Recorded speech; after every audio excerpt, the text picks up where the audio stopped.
We're live. Again, episode 20. That's 10 twice. So much better than 14. Welcome to the Double D Show. Dan and Doug, Double D Podcast. Oh, Dan and Doug, sorry. I was thinking on the wrong show. That's okay. Titties are good too.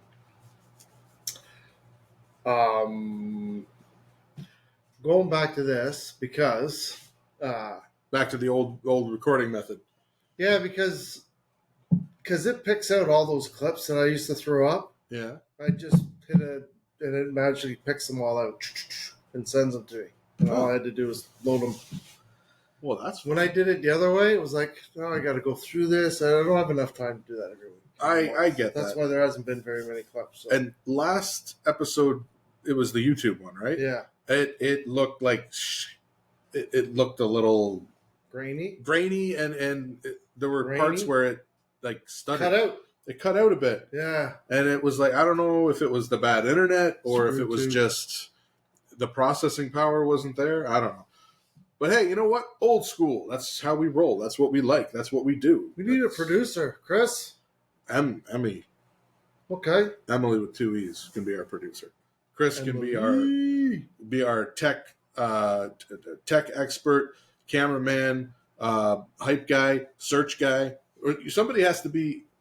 Okay, so we need a Jamie. We've talked about this before. Right. The person who, like, we say something and all of a sudden the screen lights up and Joe looks over half high and Stone is like, yeah, that's what I was talking about. And then there it is. He produces. So would that be the producer? I think he's called the producer. You know what? I think that they could be a mom and pop producer team. They could come up here once a week to help us out. Mom and pop. Mom and pop. Yeah. Dan and Doug. Mom and pop. Double D E C. The dick. It's been a couple of weeks. It has. 1 week? No, it's been more than a week. We were supposed to record. We didn't record the one Monday and we recorded the Friday instead, I feel like. Did we do that? No. And then we didn't record last Monday because that was Was that Christmas or New Year's? Last week? No. The Monday before that was like Christmas or New Year's. I don't know. I feel like we were supposed to record, and it was a holiday, so we're like, We recorded one right prior to Christmas, and that was released on the 24th, which was the 25th on the Monday. Right. We were supposed to record on Monday. Then we recorded again with Emily was here. Chris was sitting over there. Remember? Barely. Chris was like halfway, 1 foot in the grave over there. Yeah, we were doing our podcast, and Denise and him were having a big conversation. Yeah, I remember that. Yeah, I just couldn't remember which day it was. I just know that that was the last one, I think. Yeah, so it's been a couple of weeks because and then we did the live YouTube one. I thought, oh yeah, that's right. And we were talking. We really missed last week because I was that I had cold. You know what? I got a lot of emails from a lot of people that were pretty upset that we didn't have an episode for them on Monday. Like who? Myself. All 12 of them. You, Emily, Chris, Nat, and Denise. 12 people listened to our last one. Really? Yeah. 12. Up to 12. I wonder who they are. Normally it's 8. I wonder who they are. If you're listening to our podcast, just drop us an email, please, and just say, hey, I'm listening to it. It's me. And you can contact us directly at doubledsegments@gmail.com. Is that the email? Let me find out for you. So you can get a hold of Mr. Vane. That's what I put my name as. Yes. Mr. last name Vane. So yeah, Double D Segments. DOUBLEDSEGMENTS @gmail. And you can get a hold of me or Doug, because I can always forward emails to Doug. We know how to do that. You could drop a comment on one of our social media pages. That's probably way easier. I threw up a fishbowl question the other day. Oh, yeah? Would you rather... What the hell was it? I'll have to look it up on Facebook. Oh, shit. There were some good ones. I got a few responses. Did you? Oh, I just got a message from you. Did you? Yeah. Something, what do we got here? A you some weird symbol, and then a clock. You knock. Is that like a punch knocked out symbol? But well, I don't know what that is. I don't know. You sent it. What would you ask me? I said, do we need anything for the recording? And you said you. Yeah. Punch, like stars and spinners, and then an alarm clock. You're like one of these kids that communicate through emojis. So I posted questions from the fishbowl. And you got some responses. Would you rather be in a zombie apocalypse or a robot apocalypse? Oh, yeah, I responded to that. Lots of people responded to it, actually. What did you get? Let's hear some of these. So we have... so most people said zombies. Zombies. Somebody said... Joe Todd said zombies much easier. Mm. He said zombies means less people to listen to. Although all the zombies would be going... I'd rather listen to that than some of the friggin' people out there. Well, no, it's either zombies or robots. Yeah, robots are all I'm sorry, T-800s never said anything. They just walked around with their metal heads and didn't say shit. They just killed you and at least did it quietly. Nat said ditto. That wasn't one of the options. I think she was saying ditto to whatever you said as an answer. I think so. Yeah. And then Denise said robots. Robots. I don't know, man. Robots are fucking scary. Yeah, they can't be bargained with. They can't be reasoned with. They don't feel pity or remorse or fear, and they absolutely will not stop until you are dead. Yeah, robots they're so powerful. Yeah, and they can move fast. Zombies are the thing is, I would think robots wouldn't be in quite the numbers that the zombies would be in. Zombies would be, well, depending on which zombies you're going with, they'd be swarming and climbing over shit. Yeah, who knows? It's you can kill zombies. You can kill robots too, though. I mean, can you? If you're somewhat prepared for it, depends on the robot. I've seen them beat the shit out of. Sorry about that. Seen them beat the shit out of robots. You know what would be even more interesting is if we were caught in an apocalypse of both robots and zombies, and they weren't on the same side, and we were just the resource they were fighting over. I had an idea once long ago about the idea of a world where humans were pretty much living under the thumb of vampires, and when a zombie outbreak happens, if those zombies eliminate the humans, that eliminates the vampires' food source. So the vampires need to team up with the humans to take care of the zombies. Because if all the humans are gone, the zombies or the vampires die. Interesting. Yeah. So it was like a three-way. That's a good twist. I thought so. You get, the slave owners joining up with the slaves to take out the virus. They got more comments here. They don't show up. More for that same one? Yeah, this guy, Ray, says zombies. Mostly everybody said zombies. Kevin said zombies. Everybody said zombies except for Denise, of course. Wow. Denise has unique taste. But we like that about her. Zombies. Hey, so a lot of news is coming out about The Last of Us. Yeah, that was actually, I was thinking about that, and then I thought something else that might be fun to do for our 20th episode is to go back to each episode we've recorded and kind of build on whatever it is we talked about that episode. If there was some news that's come out that pertains to that episode, and one of the things being talking about episode 7, The Lost of Us, with the news that's come out about that. But we don't have to do that shit in sequence. Let's just do it now. The Last of Us. And there's more than one thing of news too. They've done casting for Abby. Mm-hmm. They've also done casting for another character. I think they've cast Dina, who's Ellie's girlfriend in the second game, who's a very big character. And then there's confirmation that they're working on a third game. Oh yeah. I don't know when it's supposed to take place or who it's supposed to focus on, but yeah, apparently that's happening. And there's a documentary coming out.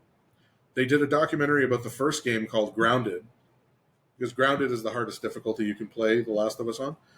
And they're doing a second documentary about making the second game, and what a shit show it was making the second game.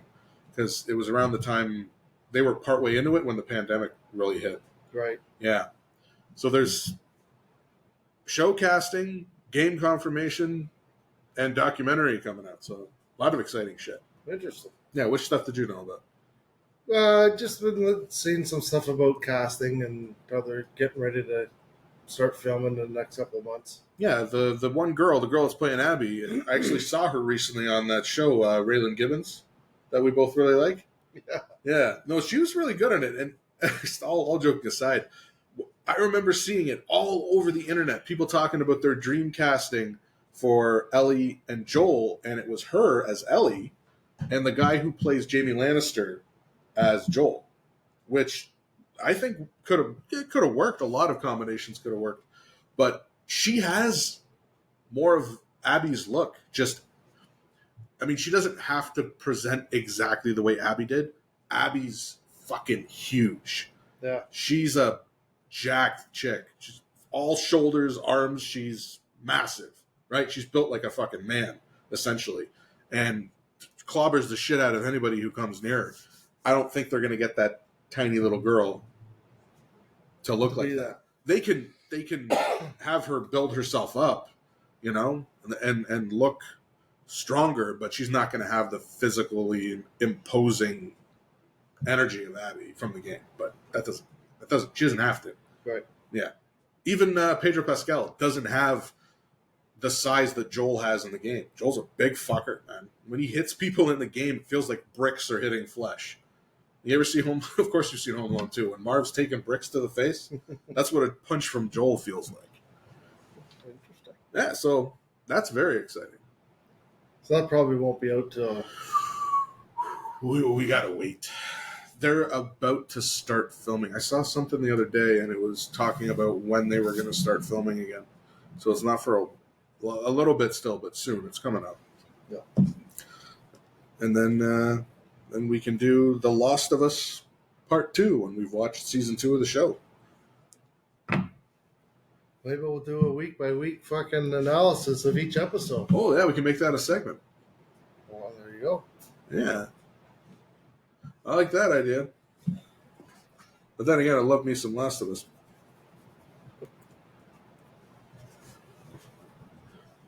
What else is going on in the news? Well, let me... Nothing good. No, not usually. So, week to week, it's a big pile of shit. Did you see my video about owning a home in Canada? Yeah. I've gotten so many angry messages about that. Like I'll read some of these out to you. But you don't get the chair. Because apparently people don't like it when people make messages or make videos complaining about the housing market in Canada. Now totally fucked it is, but some of these I was reading, because if we don't talk about it, then it's not happening. Pretty much. Mm-hmm. Where is this thing? Okay, here it is. Let's see. 24 messages. Okay. One person wrote, "The sad, discouraging truth," to which I replied, "Time to leave Ontario behind." She wrote, "Harder to do for an older person." Maybe. Someone said, "My in-laws..." How old you are. Depends how old you are, I guess. Someone said, "My in-laws said we were nuts for buying a house for $235,000 in 2016. Let's just say I'm glad my wife was on the same page as today. Today's market is awful." Someone said, CMHC built 12 homes in 8 years, record productivity. Someone said, "So now JT is selling real estate, ridiculous statement." Which I replied, "He has said his plan is to build 3,000 of these snow houses by 2026 to help the Canadian people." And there was somebody who was just pissed off. I can't remember. I don't know where the replies are. I think they were up to that first or second comment, but yeah, I don't know if it's I stepped into a political landmine there, or oh wait, there's the one with all the replies. So when I replied about him planning to build the snow houses, the guy writes, "Really dumb comment. Feds should not even be in the housing business and leave it to the province to sort out. What are the con premiers doing to address this? Nothing is what I see. I replied, because anytime I make a joke, and then they're like, but blah, blah, blah. I'm like, well, what would you do?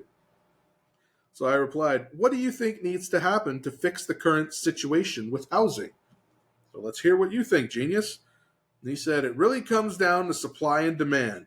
Been like this for over 20 years. Artificially low interest rates created this problem. 7% would stop the huge increase, but now we are stuck. Supply and demand, which means supply and demand. There's more people now than there are houses. Basically. So how does supply and demand? What that comment? I'm not 100% sure. I feel like supply and demand is just like a buzz sentence or a buzz combination of buzzwords. I understand supply and demand when you're talking about housing prices, but we don't even have enough homes to house the amount of people that are now in Toronto and other places, right? Yeah. So supply and demand doesn't. There's a demand for, like, how does that help the house? Like that comment. No, and that's the thing. Again, I don't understand the entirety of it. I just know it's fucked, and it's not going to get better. And it's the numbers speak for themselves. Mortgage rates are going to get so fucking high. Even a two-income family won't be able to get a home unless you have like $200,000 worth of equity in something else. Oh. Like for people who have owned one or two homes, they might be okay. They'll be probably living check to check, but everyone else is they think by taxing short-term rentals that's somehow going to cure the housing market. Fuck.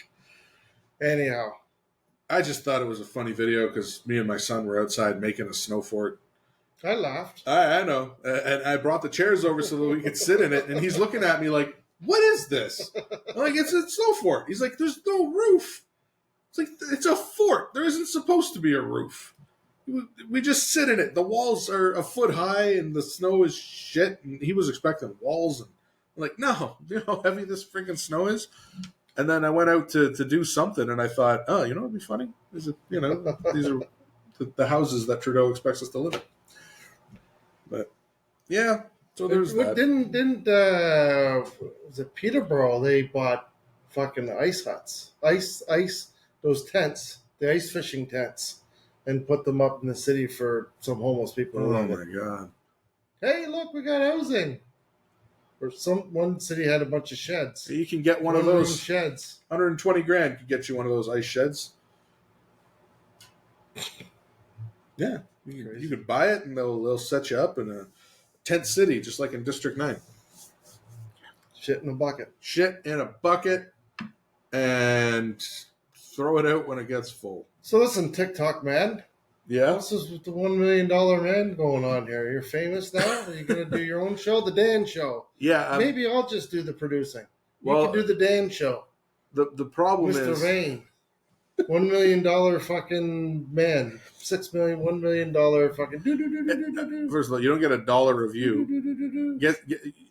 So, funny story. Christmas Day, my son gets a toy, a Minecraft sword, right? And it's cool because it looks like the pickaxe from Minecraft, but you pull the top out and it becomes the handle to the sword. And the handle has these things that shoot out, and then it looks like the Minecraft sword. So it goes back and forth from being the pickaxe and the sword. And I thought, oh, that's a cool toy. So he's opening up all his other toys and playing with all this shit. And I was sitting on the couch, and my mom's sitting over there. And I'm like, I think this thing's really cool. I'm going to make a quick little video. So I record myself. Did you buy it for your son? Yeah, me and my wife bought it off Amazon. Because he liked it. Actually, I didn't know. You wanted to play with it. You ever hear about... Because you knew you could do a TikTok and fucking be $1 million man on TikTok. But you ever see those memes of like fathers watching their kids open up their Christmas gifts to see what they got? Because they have no fucking clue. Yeah. I knew she got him a Minecraft toy. I didn't know it. I forgot that it did the thing. So anyway, it's Christmas morning, and we have our family Christmas pants on. We do this every year. We all wear the same Christmas pajamas. So I'm sitting there on the couch, cross-legged, wearing my big Christmas pajamas, playing with the sword, recording myself. My mom makes a crack. Is that your favorite toy? I'm like, yes, it is my favorite toy. So I put this video up, and it does, 200-300 views, a couple of comments, mostly people I've known for years. And then I start seeing comments that aren't in English. And the first time I saw one, I forgot that you can just click on the comment, scroll down to translate. I totally forgot. Somebody commented in another language, and I just wrote thanks. What was the comment? It was where do I get this? Oh. I think it was like where would I get this? Right. And I just wrote thanks because I forgot you can translate. I wasn't going to copy it, paste it into a translator. I wasn't even sure what language it was. And then it starts blowing up a little more, and I start seeing all these other comments in this other language. And I tell Nat, I'm like, that video is getting a lot of traction. I'm getting a bunch of comments. And she's like, yeah, I saw. Why didn't you translate it? And I was like, I didn't. I forgot. So I start looking and realize like 20 people have commented, this guy asked how to get this, and the guy says thanks. And why is he wearing a sarong? What? A sarong. What's a sarong? A sarong. I'm going to Google what a sarong is for you, because this is the other part of why this video, I think, went so viral. Sarong. So they're all pissed off because you didn't That's answer the a guy. sarong. Okay. So a sarong is sometimes worn for prayer. It's worn in... Kind of like a wraparound type of skirt. A sarong or a sarung is a large tube or length of fabric often wrapped around the waist, worn in Southeast Asia, South Asia, Western Asia, North Africa. It was not a sarong. I was wearing Christmas pajamas. So you got three things working for you that made this video go boom. One, Minecraft, because everybody fucking loves Minecraft. It's been around forever. Kids love it. People who originally started playing it have their own kids now. So, sorry, am I boring you, Doug? No, I'm looking up the sarong. So, Go. that the basic subject matter is something people could get behind. It has a huge fan base. The fact that I accidentally said thanks to this guy from Indonesia, and then it got shared to a whole bunch of other people from Indonesia, and then the fact that people thought I was wearing a sarong, even though they were just pajama pants. So this is something they wear over there, sarongs. Yeah, they wear them in Indonesia, and I think they wear them in some other countries, because people were asking me if I was Muslim, why you couldn't see the top of the sarong. Like, there were a lot of questions about that. And I kept replying back, no, these are just Christmas pajamas. And eventually it evolved into this huge, everyone was sharing it to each other. Everyone wanted this toy. They wanted to know where to get it. And I just would translate every comment and reply and let people know. It's called the Minecraft Transforming Sword Pickaxe, and it's on Amazon. And over the course of, when was it, yesterday? Oh, you are wearing a sarong. Fuck off. It's not a sarong, damn it. It's just the way I was sitting. That's how I sit. I sit cross-legged. I don't know. I'm like, shit, man, I don't know. So I guess they thought it was funny that some big white dude was wearing a sarong and playing with a kid's toy. But the one thing I'll say, and it's the thing about the whole experience with getting 1 million views for the first time, getting more than 200,000, like the most I ever got before was 175, I think, on the video I did about horsepower. And that was because I found a group of people on TikTok that were really into racing. And when I made just a video joking about horsepower in movies, how they fuck it up. I'd never gotten that many views. So the greatest takeaway from this is that all the interactions I had with people were very positive. Like, in the past, when I was on YouTube back in the day, every fucking comment was negative. Yeah. People were so mean.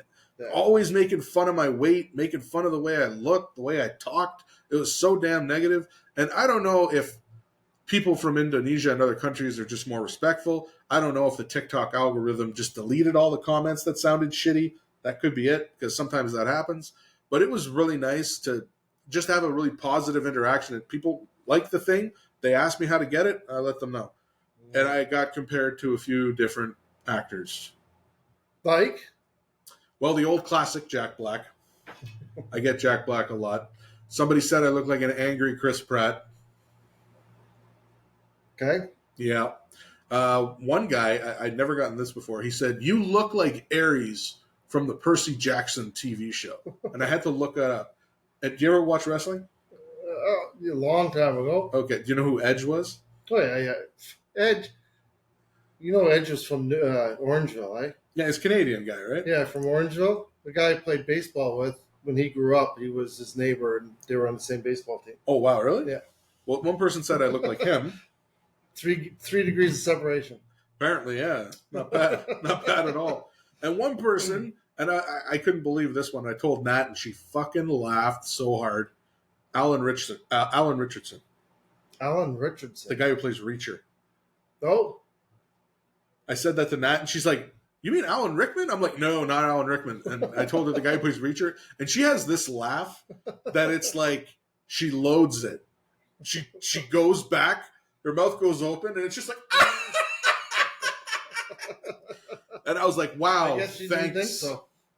She's like, he's like a foot taller than you. I'm like, shut up. I could, I mean, I get it. No. But when Reacher's at his most grumbly, yeah, maybe. The new Reacher. Yeah. No, I look nothing like Tom Cruise. Well, that's the thing. I'm the complete, you got Tom Cruise. No, there was another Reacher in between Tom Cruise and the guy right now. Oh, no. You sure? I think so. I don't think so. Tom Cruise did Reacher, and then Reacher Never Go Back. And then he never did a third movie. There's a series, right? Yeah. I thought I saw There's two seasons of the series. I saw something where the guy doing it now, somebody had mentioned something about somebody previous. The person previous was Tom Cruise. And Tom, again, Reacher in the books is huge. He's a monster. Right. That's Not how he's Tom described, Cruise. as being a massive, huge man. Not 4'5". Like Not Tom 4'5" like Tom Cruise. No, but the thing about Tom Cruise is he's a small guy, but he brought Reacher's energy to the role. Yeah. Because he kicked the living shit out of so many people. And as I'm watching him do it, I don't think to myself, I can't see him doing that. Tom Cruise does action really well.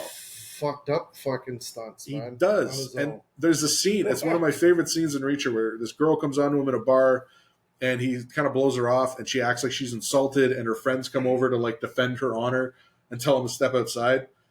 And he's like, you know, guys, you can still walk away from this. And they're like, there's 5 of us, man. 5 on 1. He's like, it's 3 on 1. And they're like, can you count? He's like, yeah. And once the leader goes down, usually 2 of the other guys run off. So it's 3 on 1. And then he takes out the first 2 guys. He's holding the one guy in a headlock, looks at the other 2. He's like, what are you doing, guys? Are you staying or are you going? And they stay, and he kicks the shit out of all of them. Right. But I didn't know the details of the book until after. And I love the first movie. And I mean, yeah, I found out all that stuff after about how big Reacher is in the books, but honestly, I didn't give a shit. I love them. The first one's better than the second, but the show is great. We just watched the episode 7 of season 2 yesterday. Are you watching it? Reacher? No. Oh my God. No. There's very few characters that satisfy my need for revenge the way Reacher does. He fucks people up that deserve being fucked up. And in so many shows or movies where someone's like, well, you'll get yours in jail. He's like, nah, I'm going to kill this fucking guy. And what he did to somebody in the episode yesterday turned my fucking stomach, and every man who watches it would just be like, oh, fuck. It's a type of torture I didn't even think could exist. And it was like, yeah, fucking bastard deserved it, so it was all good. Lovely. I recommend it. And hey, there's a show that's actually named after the character. So you'll love it. You'll never forget the title. So Justified is based on books. The books are called Raylan. They are? Yes. Okay, so I wish you'd said that how many episodes ago? 13? 13 episodes ago? Well, I would have if you didn't cut me off the first time. Okay, this is the last time we're going to talk about this. Because there's nobody here to fucking go, what the fuck are you guys talking about? Episode 20, I think we should finally put this to rest. Because all right, anyways. This is the thing. No, we're done. Move on. No, this is the thing. This is the last thing I'll say. While we were having that conversation, I was genuinely interested in what you were talking about. I wanted to hear about the show you were going to talk about. And I could tell you were thinking of the title and you couldn't think of it. And then I realized what you were talking about. And I said, "Oh, you're talking about Justified." And you got irritated with me for saying that. No. Here's the thing. Because you called me stupid. I never called you stupid. Here's the thing. Because we were talking about that character. Really? No, the bad guy, right? That was in Logan?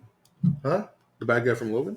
No, he was like he was in the cop show about the drug lord. Narcos. Yeah, the guy that dude, right? But he was also in Logan. Okay. Yeah. Well, we were talking about him, right? And I was trying to say he was in, and I couldn't remember the thing, and I said to Raylan Givens, and you said Justified. Yeah. Well, he's not in Justified. He's in the second series, which is called Primal City or whatever. Okay. So it's not even Justified anyways. But you were talking about Raylan Givens because he's, and you said he's a U.S. Marshal, and I was like, oh, you're talking about Justified. Yeah, I was trying to explain it. So but anyway, basically, it wasn't even Justified. I was talking about the other show, not right. Justified. Anyways, but I realize now. One of the things I do, and it's one of the things I need to work on as a person, is when I feel like somebody's pissed at me when I'm just trying to help. Like, because I said, "Oh, you're talking about Justified." I was kind of like throwing you the thing, and you were like irritated with me. You're like, "Yeah, that's what I said." And I was like, "Oh, okay." And then I was like, now I got to fire back. It was all good. And I regret it. Because I don't regret it, but I mean, fuck it. The last thing you want to do is... I really give a flying fuck. I don't think either of us do. What? Pound it out. Give me a fucking fist bump. God damn it. And it's put to bed. But we'll probably still chirp each other about it every now and then. Oh, he's reached for a knife. Here we go. It's my steak knife. You know, I saw that out here last episode. And I was like, did he leave it out here for me to say something, or did he leave it by accident? And it's like, don't touch the knife I used to cut my food. Did you cut paper? Did you cut paper with it? What? You could. I saw. It's sharp as shit. Were you having? Okay, so the other night, you posted a picture that looked like you were getting ready for dinner, and I noticed you've got this awesome steak knife in front of your plate, and some shitty old regular steak knife in front of Denise's. And I was like, really? So I got one. Garrett, my two sons all got one. Oh, okay. All a little bit different. Oh, yeah, I saw the three. The picture of the three of them? Yeah, so we each got one, all a little bit different. Oh. Right? Oh, that makes sense. I thought that you had all three. No, so when Garrett came over, we had steak once. We pulled out our knives to eat steak. And he was going, we got real fucking steak knives over there. I'm like, this is a fucking steak knife. Yes, it is. Oh, yes.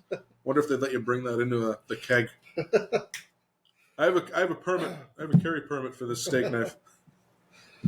The cut's good, though? Oh, it's sharp. Oof. It's deadly sharp. Well, no one's going to interrupt you during dinner. Hit some mishaps. So, yeah. So, yeah. I'm a little big for my britches now. I'm in the millionaire club. I'm going to require at least 6 more people to start listening to this podcast. You know what I thought about? What? So when we go on TikTok, hey puppy, you gotta link up to a Bluetooth speaker. That way we can hear the fucking people on there. Oh, because when we have live guests on, yeah, you can't hear shit. The speaker on this phone is crap. That's my one complaint. If I get that, hook it up to a little Bluetooth speaker, and then it'll come out louder. Okay. And the thing is, we've done a few podcasts where we have a YouTube, and if we do a segment, fine. But trying to get people throughout it, you never know who the hell you're going to get. And I feel like so many times you get people and they just tank it. So I almost want... We've had a few good ones. We have had a few good ones, and that's why I keep going back to it. It's like a bar that you keep going to because one time you picked up some nice strange, and the slash there has got at least one good swing. But the other times you get a lot of bombers and grenades. That's who's out there. That's who's out there. I'm so thankful I never had the date in my 30s. Like, so thankful. And now I'm in my damn 40s. I tell you, nowadays it's a whole other game out there. No thanks. But totally different. But but I mean, we picked up a few followers on our thing through there, though, doing TikTok. Some of the people. Well, hey, and I mean, I'm still down for doing content on there and posting the things, but I don't want to fall into that trap of where I'm doing this. The amount of times I'd be watching one of the podcasts, and I just feel like the energy kind of drowns out a bit, and it's like I'm looking at the thing and trying to. Well, the majority of the people don't watch it; just listen to it. So out of the 12 people, maybe one or two watched it. You and me. That's probably better for us if people aren't watching it. But most people listen. Excuse me. It's because of your gravelly voice and my annoying contrast to it. So speaking of gravelly voices, I saw something come out on something got declassified or not declassified, but resurrected. You're talking about the Epstein list? No. I was like, are you about to talk about Stephen Hawking's obsession with what is it? I don't know if someone made this up. The fucking memes on that. Like, memes are probably the next form of like comedy. Oh, they have been for a while now. But the fucking memes of Stephen Hawking going to Epstein's Island. I saw something, and I don't know if it's true or if people are just they're spinning it the way they want to spin it. Oh, baby. It was something. Suck on my toe. Oh, God. It was something about what his thing was, the thing he liked to watch, his kink. And I don't know if someone was just trying to be a total dickbag, but they said that he liked to watch, and I don't know what the correct term is for this, so I'm just going to go with what I'm sure Warwick Davis would be fine with. He liked to watch dwarves and or midgets trying to solve equations naked on blackboards where they couldn't quite reach the writing. Granted, I heard that on like a clip from another podcast. It was probably. Oh God, I don't know if it's true. I heard it from another podcast. It's probably bullshit. Sorry, that's not funny. That's fucked up. That's fucked up. Okay, so now that I've gotten that out of my system, what were you going to say? Oh, man, we're going to hell. Oh, my face hurts. Something about a gravelly voice? Something about Nick Nolte?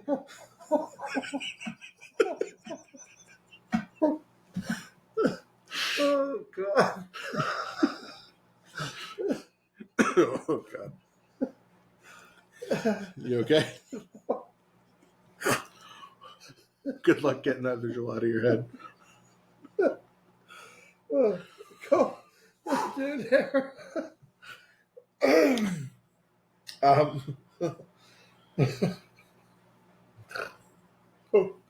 Where was I going? I don't know, but you know what I just realized? What? What's in the fridge?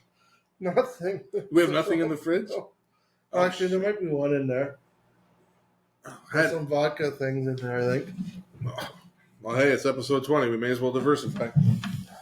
That's funny. I was looking at some. Well, I know I was going with the resurrected thing. Resurrected? Yeah. Hold on. Oh, I can't. I'll leave, and then we're just going to be blank here. So, can't see anything. Is that a Buble? Monster? Yeah. Iced tea? Is this the thing you're talking There's a about? coffee, beer in there, and then everything on the top Tell me there's left. something other than the coffee beer. Top left is all vodka, soda things. What is this? Is Denise going to kick my ass if we drink this? No, she doesn't drink those. Well, she does. She drinks everything. Oh, the mug sucker? Yeah, I was going to get the mugs. I just didn't want to leave the... Leave the frame. Can't have the frame blank. Dead air. So I'll tell you, I mean, there's one thing I've noticed on TikTok, and I don't know if other media has this as well so much, but if you put out a video that gets a crazy response, and you get, I must have gotten about 500 new followers from this video. It got favorited 5,000 times, over 1,000 comments, but at no point did any of the million people who watch this video think, I wonder what this guy's other videos are like. Maybe I'll go look at some of them. Yeah. Like I've got one of our podcast videos, the cult one. Would you like to talk about the cult? I've got that one pinned on my profile. And I would think, if someone's viewing the profile, they'd probably check out the pinned videos, right? The ones that are right at the top. Right. You pick the ones you want that are featured right at the top. Nothing. No Indonesian comments on any of those videos. I thought, how awesome would it be if, even if the video wasn't related to the podcast, if I put one out on that profile and it got a huge response, maybe people would be like, I wonder what else this guy's done. And it might bring some attention. If we had a huge Indonesian fan base, I'd be thrilled. It'd be great. I'd learn how to say some phrases. Apparently, bang is something there. Mango mule. Mango mule. Yep. Ready to drink with mango and ginger. Let's bring it on. Let's get out of our formal lair. Let's just sit back, relax, and throw on a sarong. Why the hell not? A song? Sarong. A sarong? A sarong. What sarong would you like to sing? Hey, sarong, sarong. Whatever will be, will be. Okay. So, I'm sorry. I very rudely interrupted what you were about to say, and I cut you short. Fuck it. Fuck it twice.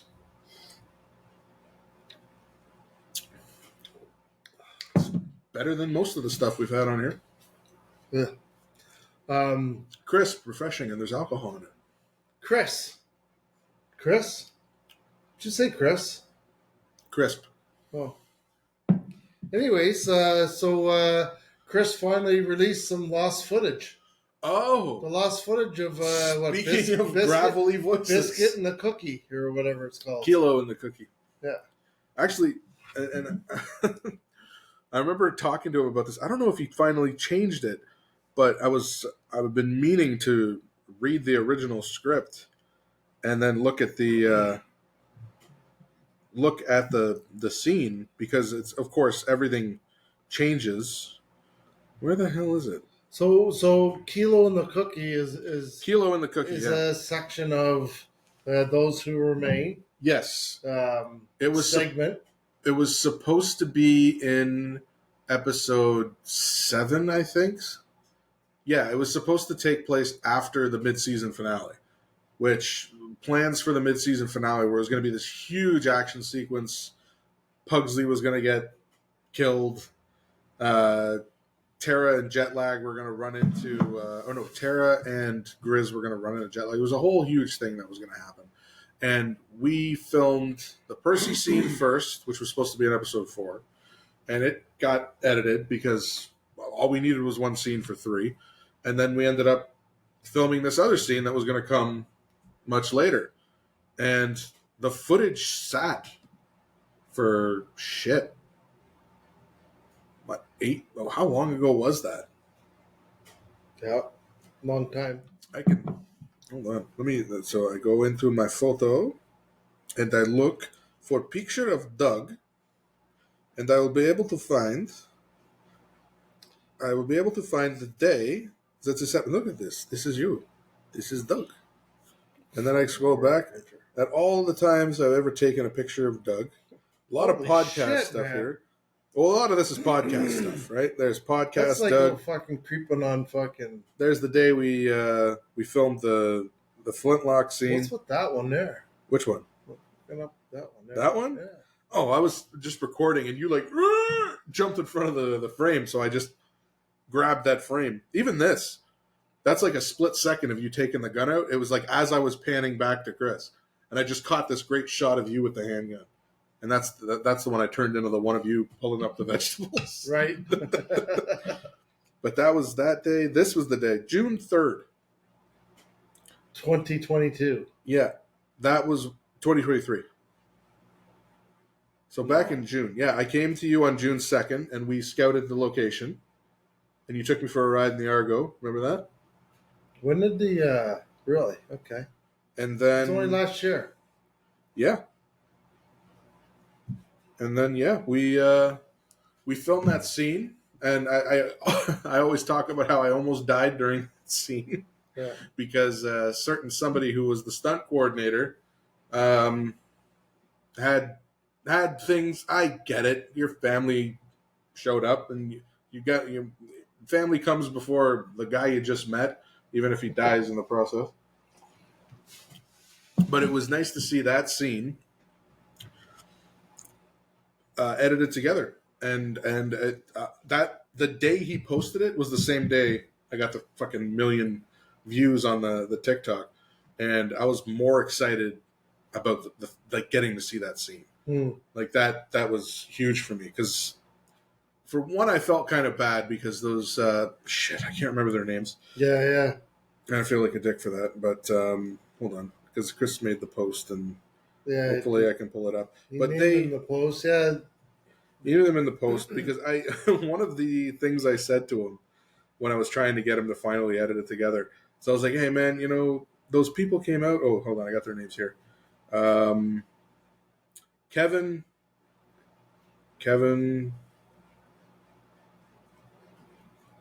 Tajeda.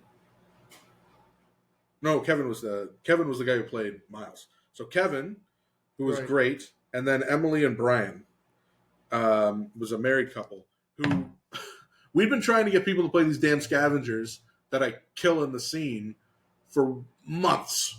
We'd both gone through people trying to find. I was trying to get a friend of mine, the friend who I wanted to play Percy, but he backed out, and then we got somebody Chris knew like last minute. I was trying to get people to play these two damn characters where we could really practice some things, get some stuff going. We had nothing until the day of, where the night before, Chris had posted something, and two people were going to a wedding in the area the day before, and we're like, oh, this would be fun. The wife was like, oh, maybe I'll go do this, and her husband drove her, and the other person didn't show up.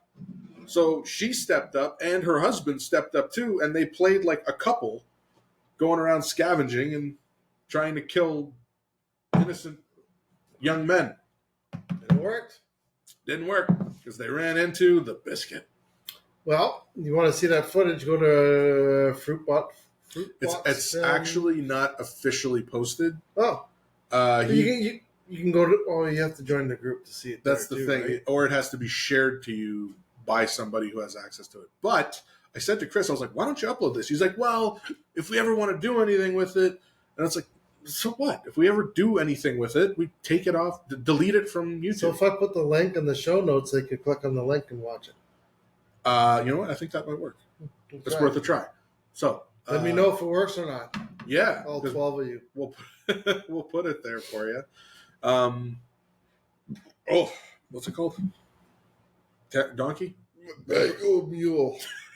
Mango mule. So yeah, seeing that was great. I mean, I like. I don't know. I felt the dialogue between. I really love. The fight scene's fun, but I love the little banter between me and Miles. I forgot again. I'd never seen that footage. I'd seen the fight a bunch of times, but I'd never seen the banter between me and Miles. and it looked so much better than I remembered it. I don't know. I thought that was my second time playing Biscuit, and I feel like I found more of how I wanted him to be with Miles than I did with the scene with Percy, because that was the first time I really got to play him. And I don't know, he came across goofy, and 1 second he's goofy, the next second he's brutal. And I was trying to find the balance. So it's like, it was good to get a second chance to play him again. And the old Argo that Biscuit and Flintlock were in that quick episode preview. Yeah. Was washed up hidden in the bushes there. Well, I was thinking, if we ever get a chance to, and I know we will, even if I have to kidnap Chris and make him film it, there will be a time. And if we ever are going to tie the Miles scene to it, it could be, maybe that takes place before I meet Flintlock, and I realize you have a vehicle just like that one, and you're like, oh yeah, it hasn't run in years, it's missing this, but it's hard to find these things nowadays. They used to sell them close by here, so sometimes you'll find them out in the wild, and I'll be like, I know where one is. And we trek over, salvage the parts together, and that's like one of our little adventures, getting to know each other, salvaging Argo parts. I mean, you got to come up with an explanation for why Flintlock's Argo is in the background of me smashing that guy's head on a rock. I guess it all depends on where in the timeline that they're on this Argo shooting at whoever they're shooting at. It's true. And thing is, with the timelines for all three of those scenes, you can do whatever you want with it, really. I mean, with the Miles scene, they only mentioned Neodyne once. They mentioned the dragonflies a little bit. But all Biscuit says is, I'm out here looking for some people. You don't know if he's looking for Percy. You don't know who he's looking for necessarily. He doesn't get specific because he's being vague on purpose, trying to get Miles to talk. But we'll see. I don't know. I really enjoyed seeing another scene from the show come out, I mean, I'm not trying to sound incredibly vain. Yes, I loved it because it was me. But I also just loved seeing another scene from the show, right? It was like it was coming back from the dead. There was a little part of me that had just kind of given up. I was like, I'm not going to bug Chris about it anymore. If it's too painful for him to edit this together, then I don't want to put him through that.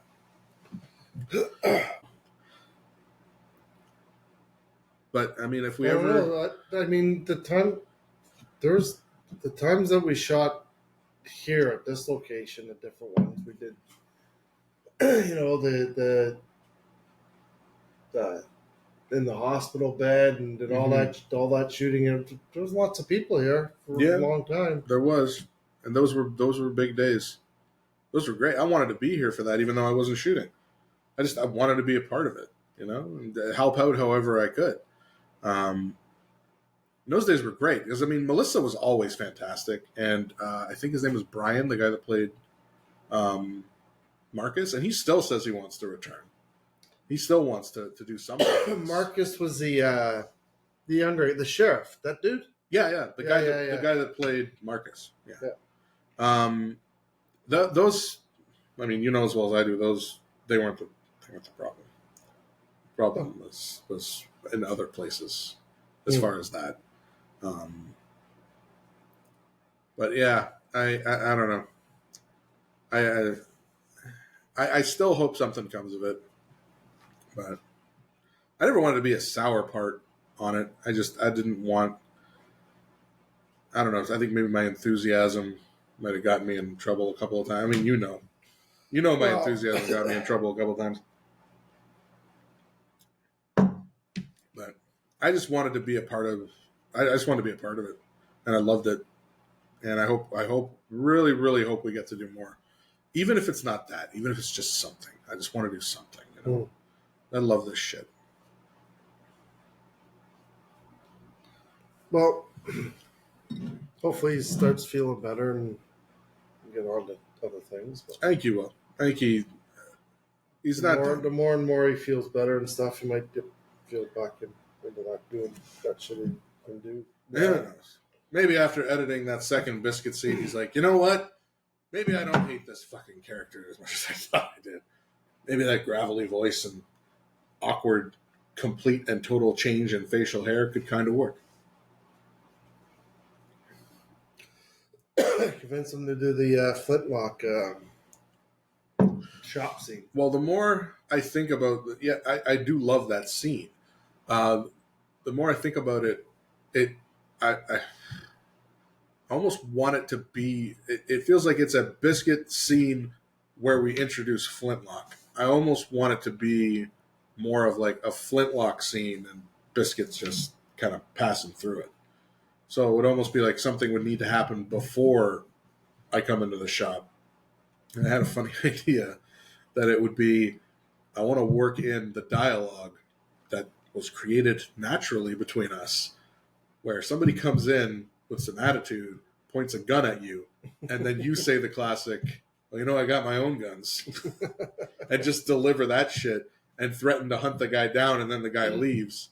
I thought, how funny would it be if it was Pugsley, but figure something else out. But like, that's kind of how the scene could start, and then it kind of flashes forward, and then Biscuit comes in, and we have our little conversation, and the ending part would be me leaving all pissed off at you, and then the Neodyne guys show up, start basically like any video you've seen online of cops harassing somebody for their ID and getting stuck on it, recreate that with Neodyne, and you're just like ignoring it until it gets loud and annoying, and I'm getting my ass kicked outside by these guys, and you come out.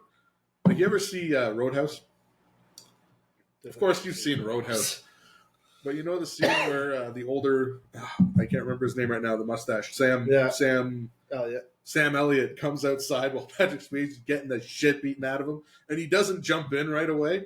He just kind of moseys into the beating, and then eventually starts to help. Be kind of like that. Mm-hmm. So you, channel a little bit of Sam Elliott. Yeah. I don't know. That's something we can work on. I'd like us to sit down and like write it together. Could do that. I think that's a good plan.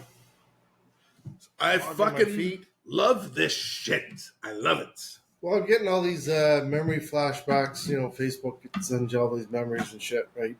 Of the screening we did down in Alliston. And... Oh yeah, I got those the other day. That was about a year ago. That was fun. It was. I know I feel like he regretted it after, but that was fun. That's how I met Lisa.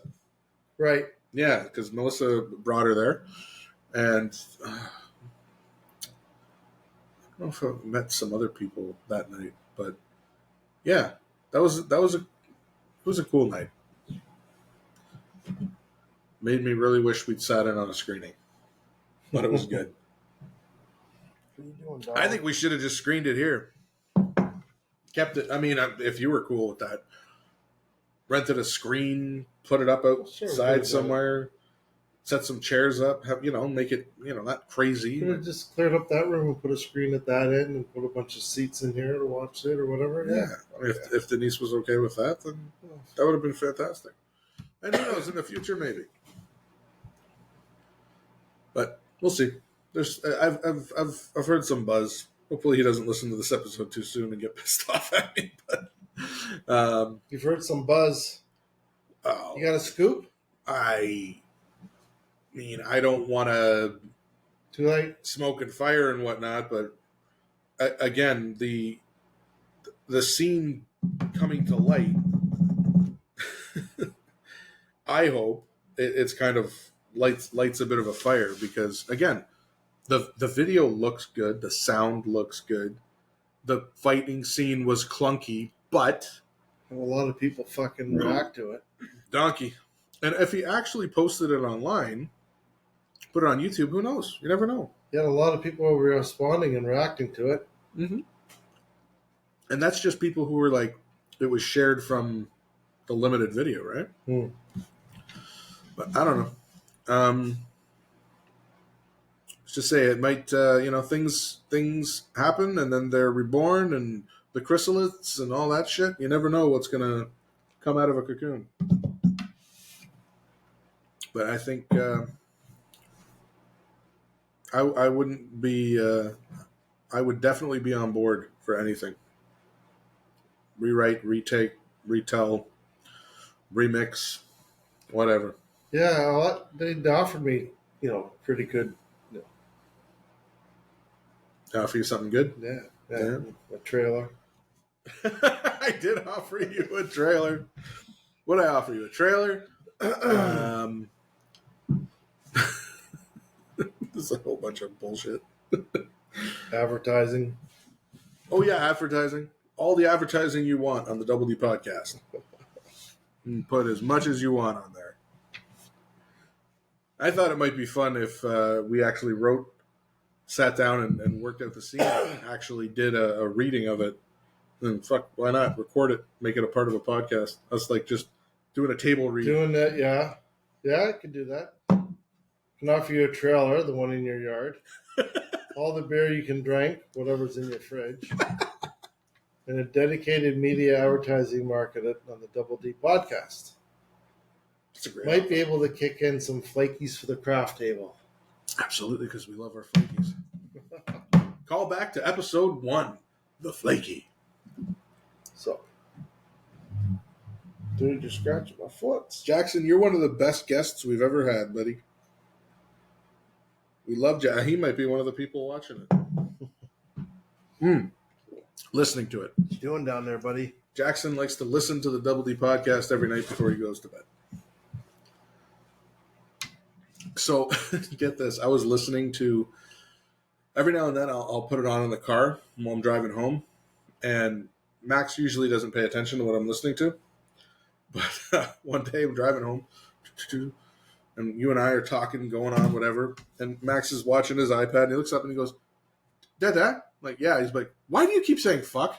I'm like, he's like, why are you listening to this? I was like, I'm sorry, buddy. He's like, yeah, you should turn this off. I was like, I'm sorry, bud.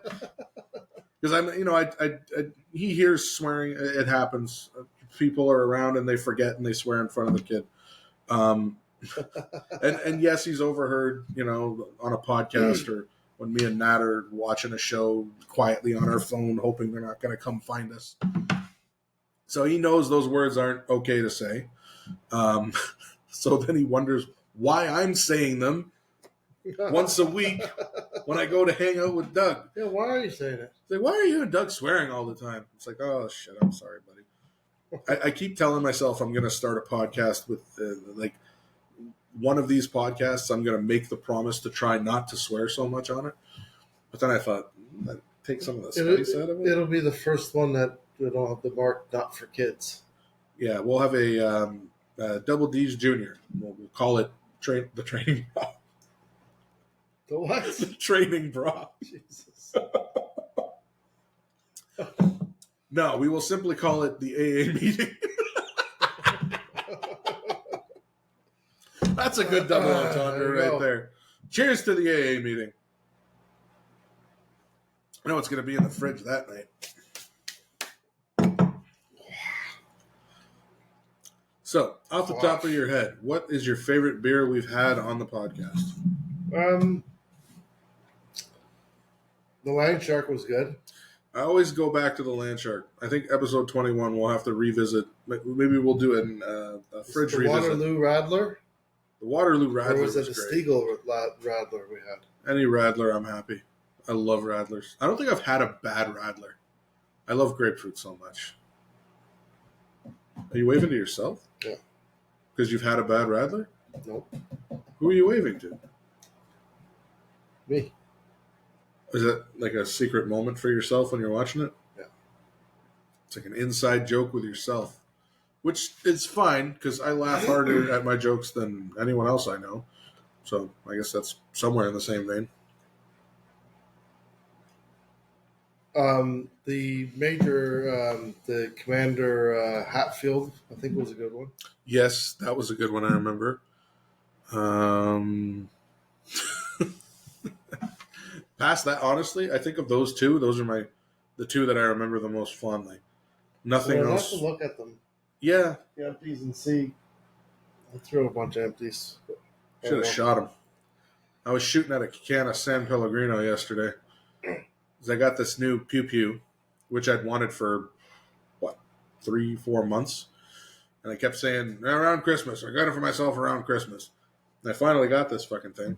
And I'm shooting at stuff, and I'm not hitting a goddamn thing with it. And it's cool. It's got a laser sight on it. So I'm pew, pew, pew, pew, pew. I'm looking like, why am I not hitting anything? Get up nice and close. Hitting shit. It's like, okay, so it's actually firing. I had to keep shooting the ground. So after about 120 shots, realized I can adjust the laser sight. Fucking idiot. Is it the little copper BBs? Yeah. Yeah. So the clip holds about, it doesn't hold many, it holds like maybe 20. It has a full auto function. You saw in the video me shooting the snow. Yeah. Done. Yeah. Just done. Yours, the one that looks like an MP40, it holds a 40 BBs, right? I feel like close to that. It had a little more, it lasted a little goes longer. pretty quick too. Yeah, oh yeah, it went pretty quick. It's got the bigger silver BBs. Oh, okay. Yeah. Yeah, this one's just a little itsy bitsy ones, but it takes two. That's a load. Actually, this one. Did you happen to see the spring video? Where you had the one stuck in the spring? Yeah. Yes. So what happened was I was showing it to Rob, and it has a loader. It's great. You click open the thing, you pour the BBs in, and then you just slide it to where the hole is, and you push this little handle down, and it pushes the BBs in. Problem is, I thought I'd slid the thing down, and it popped back out. And then when I pushed the BBs in, pushed it into the spring. 2 of them went right into the damn spring. So I had to get tweezers, and very delicately, so I didn't fuck the spring up, I had to basically 2 tweezers, holding it against my chest, 1 pair of tweezers to hold this in place, 1 to hold it there, get under, and pop it out of the little circle. That's your trigger finger. Oh, my trigger finger. That looks better now. I don't know if you can see that. Don't smell it. Gangrene. So what happened with that was I was putting the CO2 canisters in. And I didn't read the instructions, of course, because I'm a fucking man. Man don't read instructions. Man bleed because he's stupid. It takes 2 of them? It takes 2, yeah. But you're supposed to load the one on the left first. And I saw that in the instructions after. So I, like an idiot, was just loading whatever. I put it into the right, twisted it, and it exploded everywhere. So I threw it out, and I'm like, okay, do I need a seal? And I'm like, do I need to add a seal? Is that why it exploded? And when I checked the instructions, I'm looking to see if there were seals. It basically said, always load the left first. So I was like, okay, I'm going to load the left one first. Loaded it, went fine. Second one, I'm like, okay, I got to make sure that when I turn this Allen key, I'm going to position my hand, and I'm going to give it a nice big, really hard first turn so it doesn't explode. So the Allen key ripped your finger. No, it wasn't the Allen key. It was this little folded piece of metal that flips out and it's screwed. It's like just a little square piece of metal folds out, and it's like when you clip in the side of the clip, it latches onto that. So it's just this little piece of metal jutting out. And when I got ready to do that huge turn of the Allen key to make sure that the CO2 went in one good spin, I put all that machismo into the turn, and my finger just went all the way through that metal, and it just ripped the shit out of it. And it hurt and whatever. It's not that bad. I was just so damn thankful it didn't start at the cuticle. It missed the cuticle and started right here. And it's just, yeah. And my son looks at it every day, and he's like, come with me. He takes me to the washroom, and he puts fresh Band-Aids on me every day to make sure I'm okay. Hey, Jackson. This is Jackson. Jackson's the best. What do you want, buddy? Jackson's the best little doggy in the world. What do you want? He's like, can I ask a question? Can I ask a question? I want to know. Do you need to go out? That's a good boy. What? What you want? It reminds me, I saw this video the other day of a pack of wolves trying to take down a bear. Yeah, I saw that. Did you see that bear one was too? running through the forest. The drone's following it? Yeah. Yeah. It reminded me. Wolves. They weren't wolves? No. What the hell were they? I don't know. There's some kind of People were saying they were huskies, but they weren't huskies. There was some kind of a dog of that nature. So they had collars on, and the curled tails and stuff. Yeah. Yeah, they're domestic dogs, hunting dogs of some sort. Damn. Yeah. I guess that doesn't apply then to the whole wolves and gorilla thing. You ever hear the soundbite? Can I pet that dog? Can I pet that dog? No. It's like a little kid. There was one of a video of a guy driving by. And there's like this big fucking timber wolf sitting on the side of the road. The guy's driving by, filming it out his window, and it's just playing that audio over it. Can I pet that dog? Can I pet that dog? Yeah, I wouldn't be petting that dog. Jesus. I used to say that I wanted a wolf husky hybrid, but I realize now that's just one of those stupid things They're people big say. fucking dogs. They're fucking huge. That's it, buddy. No more. And their loyalty is can be deadly. Like I've heard people say, like, if you bring up your kid with a wolf dog hybrid, the loyalty that dog will have to that kid, they'll kill anybody who messes with your kid. Mm-hmm. Like they're insanely loyal and very protective. Right. Which is nice to think about, but also I don't want my dog killing some kid at a birthday party because it misunderstands a violent act. Right, Jackson? Right? You know I only come here because I want to hang out with you, right? Just after treats this monster, aren't you? Yeah, see? Because he's a good boy.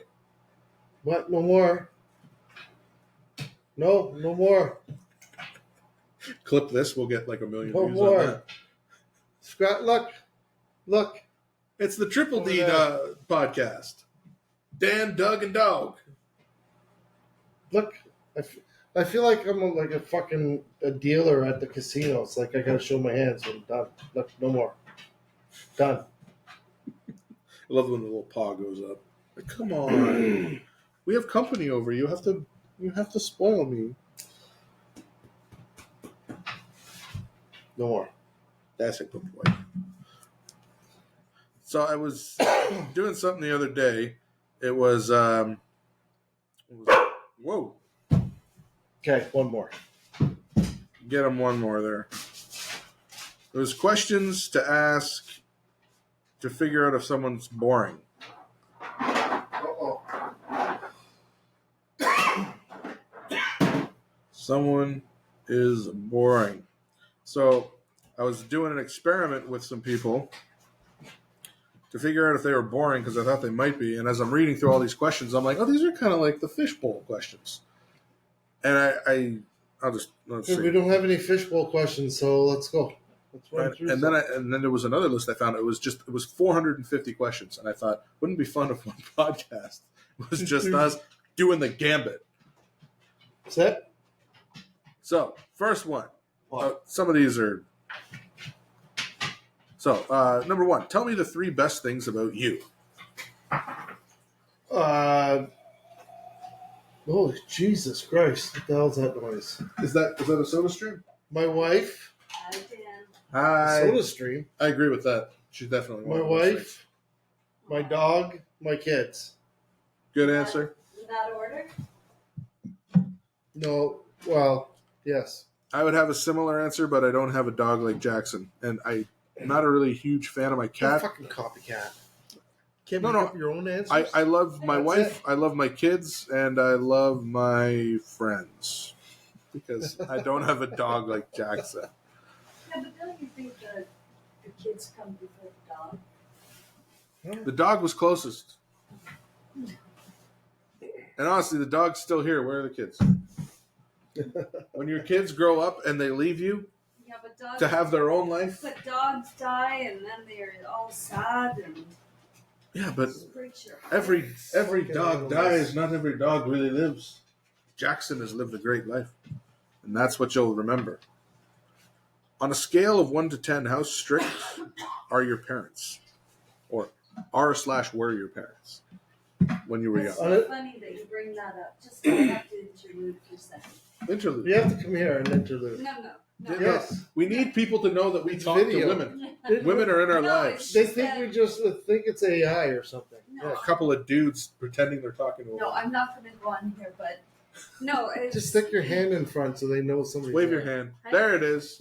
Human hand. No, I got as a gift for Christmas was this app called Storyworth. Oh. And so it's set up by my son's girlfriend.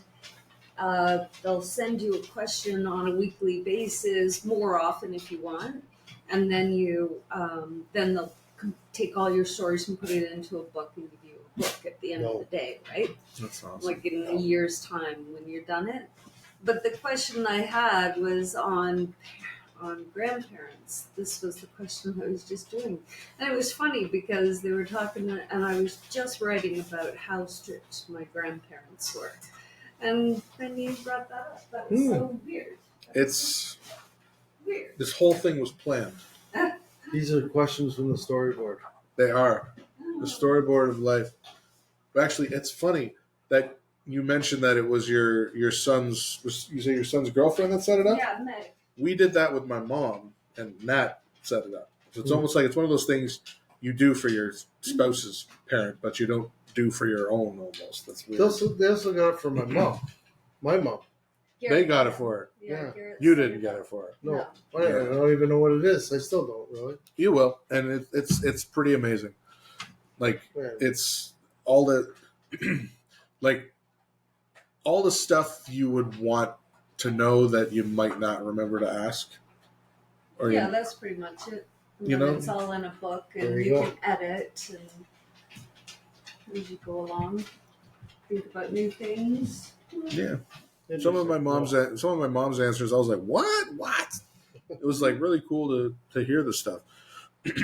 But yeah, I would recommend doing the Storyworth thing. It's a great little thing, and it's just a question a week. Right. They get an email, they look at the question, they answer it, they submit it, and then It goes into some storybook. some storybook generator. Yeah, So- you'll actually physically get a book at the end of the day. It'll all be composed into a book and sent to you. Cool. Very cool. So me being the youngest of four, Oh, they probably weren't very strict at all. by that point, it was No. the three older brothers had already They were the strict ones. broken it. So I pretty much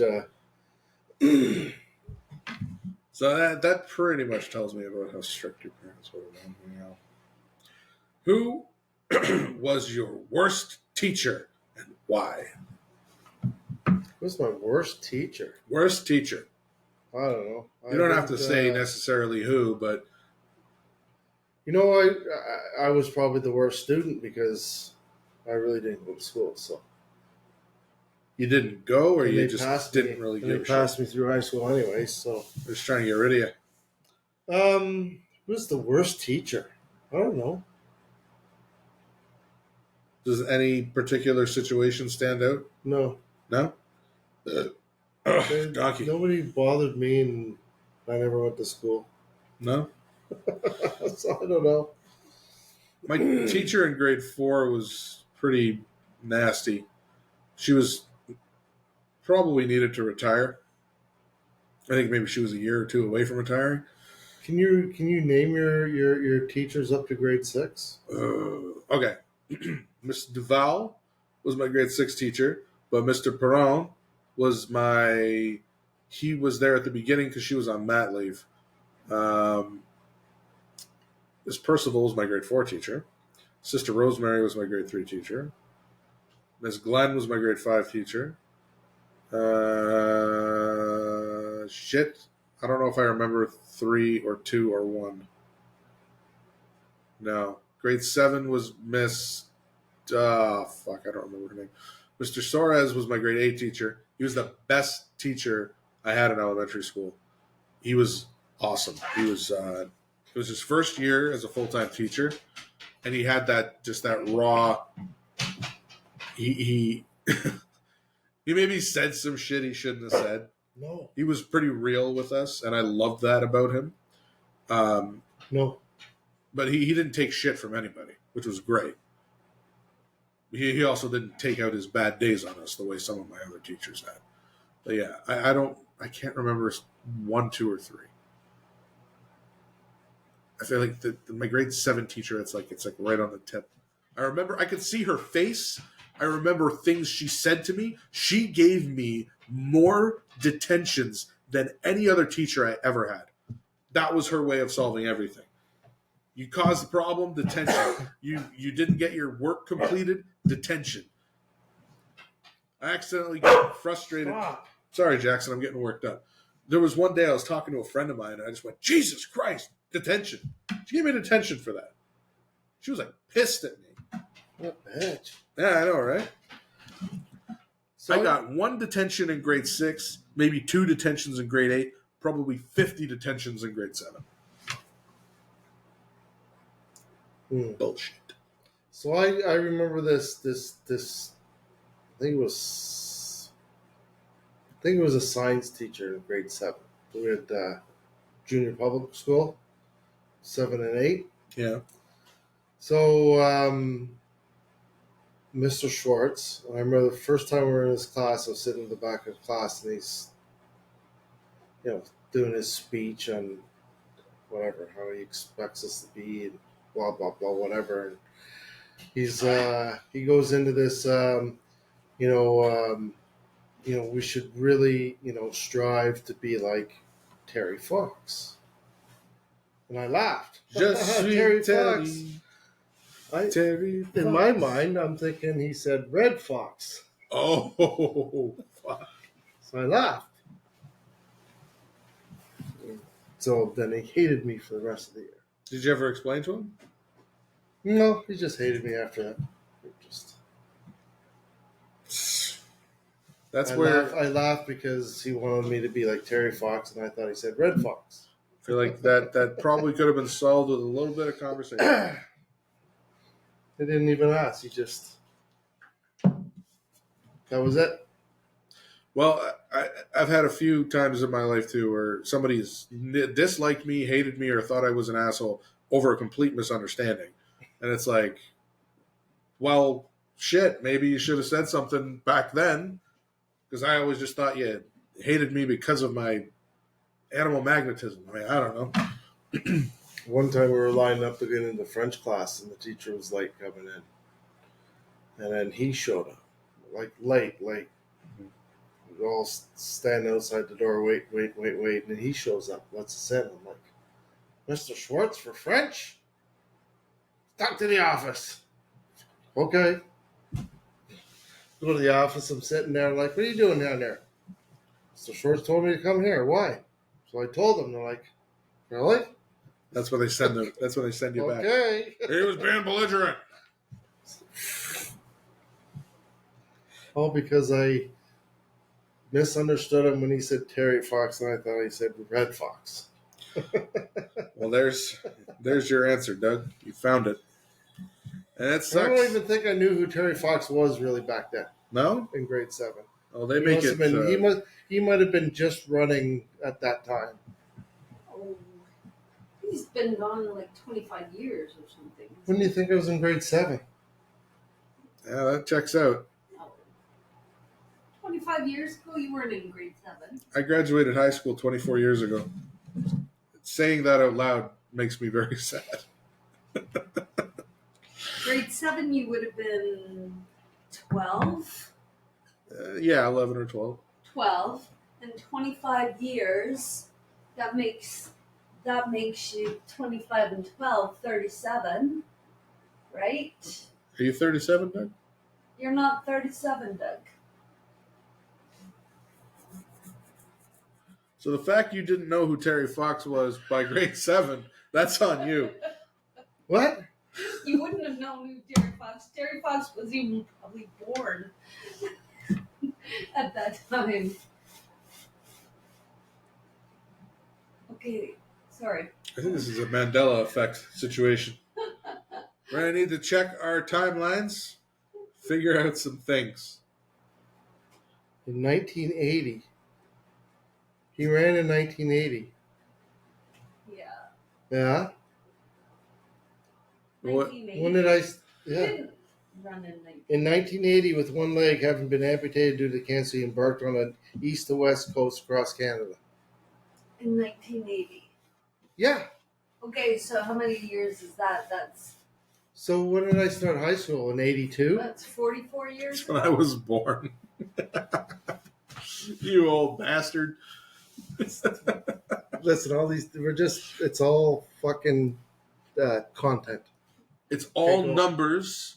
It's just content. Numbers and math is racist. Don't forget that. It's not Doug's fault. So 82, I started high school? Was that 82 I started high school? 81? Yeah, 82. So that would have been the year he ran. I was in grade 7. I'm fucking right. What the fuck you talking about? Well, that race hasn't been going on for 45 years. What race? The Terry Fox run. Well, when did they? They didn't start it the day he was running or when he was running. I'm not sure how long. I think the year after, because it didn't start that everyone was doing it. Certain people, I think, were doing it, It and then didn't it become a eventually. national thing. It didn't become a national thing until later, but there were people who were recreating it. I think up to like the year after he died. He Okay. died in 81. Yeah. So he was running, and it was in 80 when he started that trek across Canada. Yeah, I remember being in elementary school and learning about Terry Fox and doing the run. Oh, okay. Well, then I'm wrong. I think you're both right. No, just- I'm wrong. You need to sit down with a chalkboard. I'm wrong. I don't know. I was just figuring his timeline for his races, but Ooh. So there. So there? Yeah, I remember a fucking That Mr. teacher, Schwartz with the fucking toupee. angry old Mr. Schwartz. One day he came in and his fucking toupee was sticking out like this, and I laughed and he kicked me out. By then it was gone. It's like then it was already a lost cause, right? You ever watch Mr. D? No, but I know. Oh I shit! know. There's this one kid in the class who's always snarky to him, and he says it to the office every time the kid talks. Like, office, go now. That was you. Yeah, pretty much. You were that kid. So here was a question that I posed to Nat, because we were talking about Led Zeppelin. We were talking about our favorite songs, and what were we listening to? We were listening to. We were driving along the road, and the Immigrant song came on, and she skipped it. And I was like, "Excuse me?" And she's like, "What?" And I'm like, "You don't skip the Immigrant song. Put it back on." So she went back, and we started talking about our favorite Led Zeppelin songs. And so I can't remember what she said her other favorite song was, but I came up with this idea or this thing. So you're at a Led Zeppelin concert, Mhm. and you get pulled on stage, Mhm. and they say to you, "Okay, up next, we're either playing Kashmir or the Immigrant Song. Whichever one you pick." Do you know any other names of songs? Um, The names of the songs are fucking kind of out there. they're hard to remember. They I are. remember Kashmir. I remember the Immigrant Song, and she had another one, something Love or Money or something. I can't remember what it was. But there was some other Led Zeppelin songs she liked. Mm. But it's like they tell you Immigrant Song or Kashmir, pick one, and that's the one we're playing. We're not playing the other one. And then you have to go back into the audience knowing that they're only getting one of those songs. They're not getting the other one. Right. Which one would you pick? Kashmir. I feel like most people would pick Kashmir. That's like but it was like you could do that question with any band, any two hyper popular songs. Like, which song would you want to be responsible for? Like, they're Everybody not listening. Yeah. everyone's going to be pissed at you that they're not getting to hear that song. Hmm. Yeah. It was just, you could do it with any band. Also, I can do this one with you. Who were your 3 favorite bands? Oh fuck, that's impossible to say. Okay, well, tell me your 3 favorite bands off the top of your head. What's number 1? Eagles. Eagles, number 1. Good choice. Second choice. Queen. Queen. Queen, great. Pink Floyd. And Pink Floyd? All right. Here's the trick. Huh? Name Kiss. Okay. Well, I only got 3, so. So Pink Floyd was the third one, right? Yeah. Name 6 Pink Floyd songs. Another Brick in the Wall of Money. Run. Dark Side of the Moon.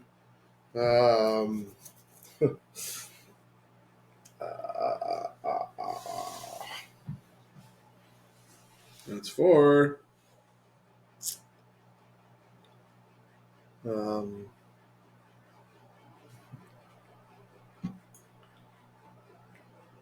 got The Wall, Money, Dark Side of the Moon, Wall. Run.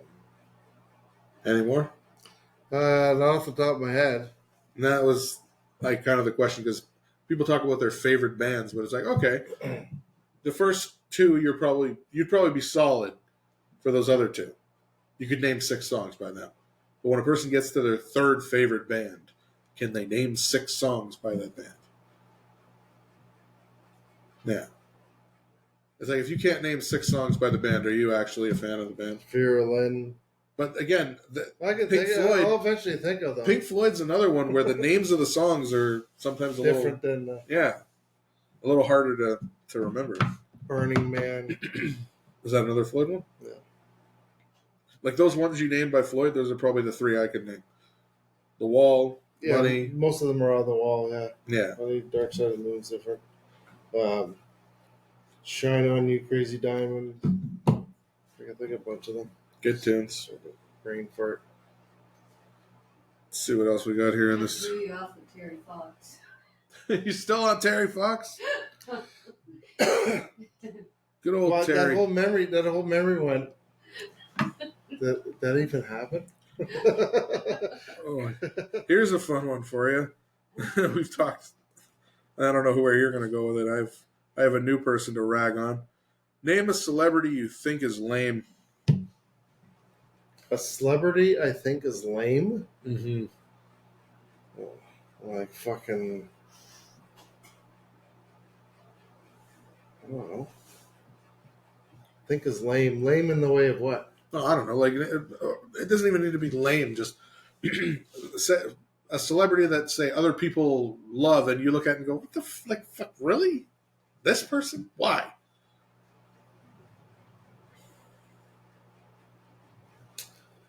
I don't know. Someone you think is overhyped. I'll tell you who mine is. Give you some time to think.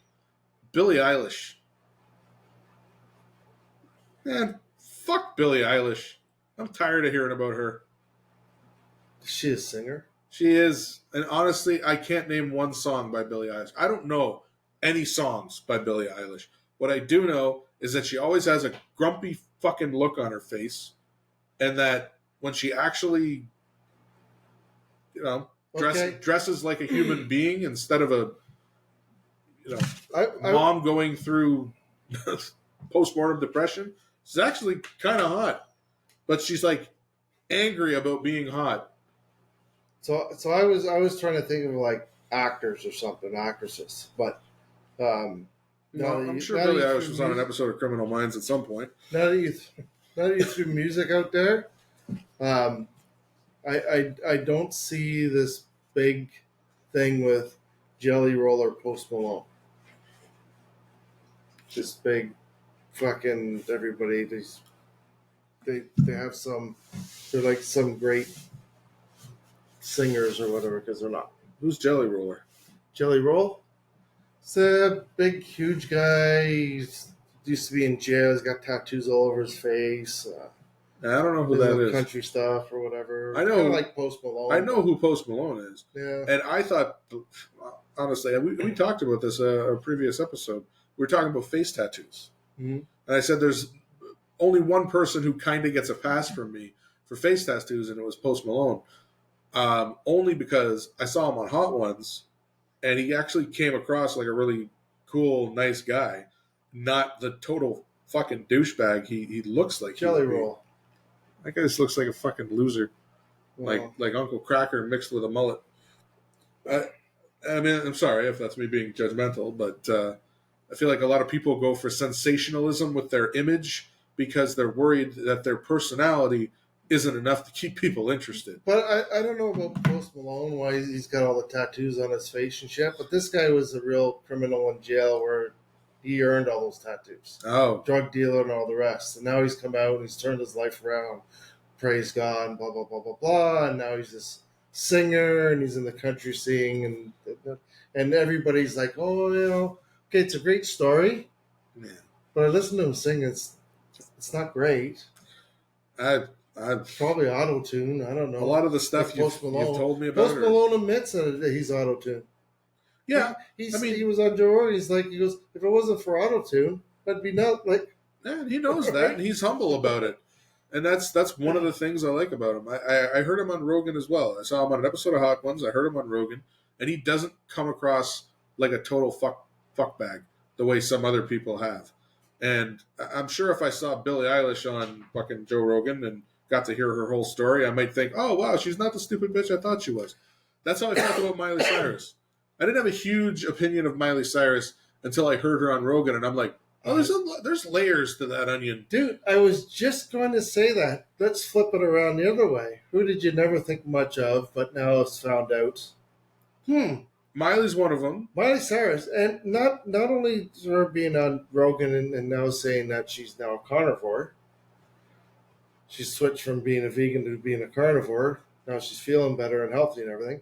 But also, you listen to the songs she sings, and she's got, her pop songs, but she's done some covers and she's done some fucking songs that are fucking really good. Mm-hmm. She did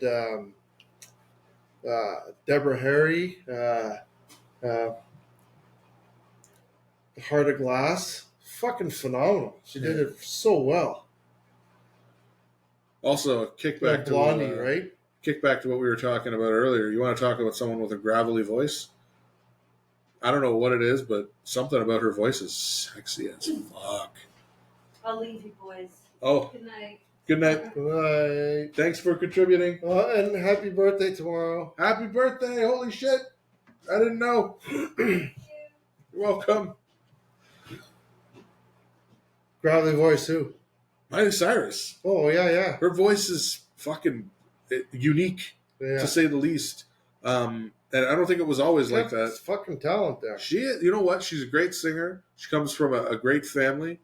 And what she did to escape her image, as crazy as it seemed at the time, the more time goes by, the more I'm like, yeah, fuck yeah. I know exactly what she did. And when she did that, the big thing that people were fixating on was the reaction of Will Smith and his family in the audience when she did that shit on stage. What'd she do?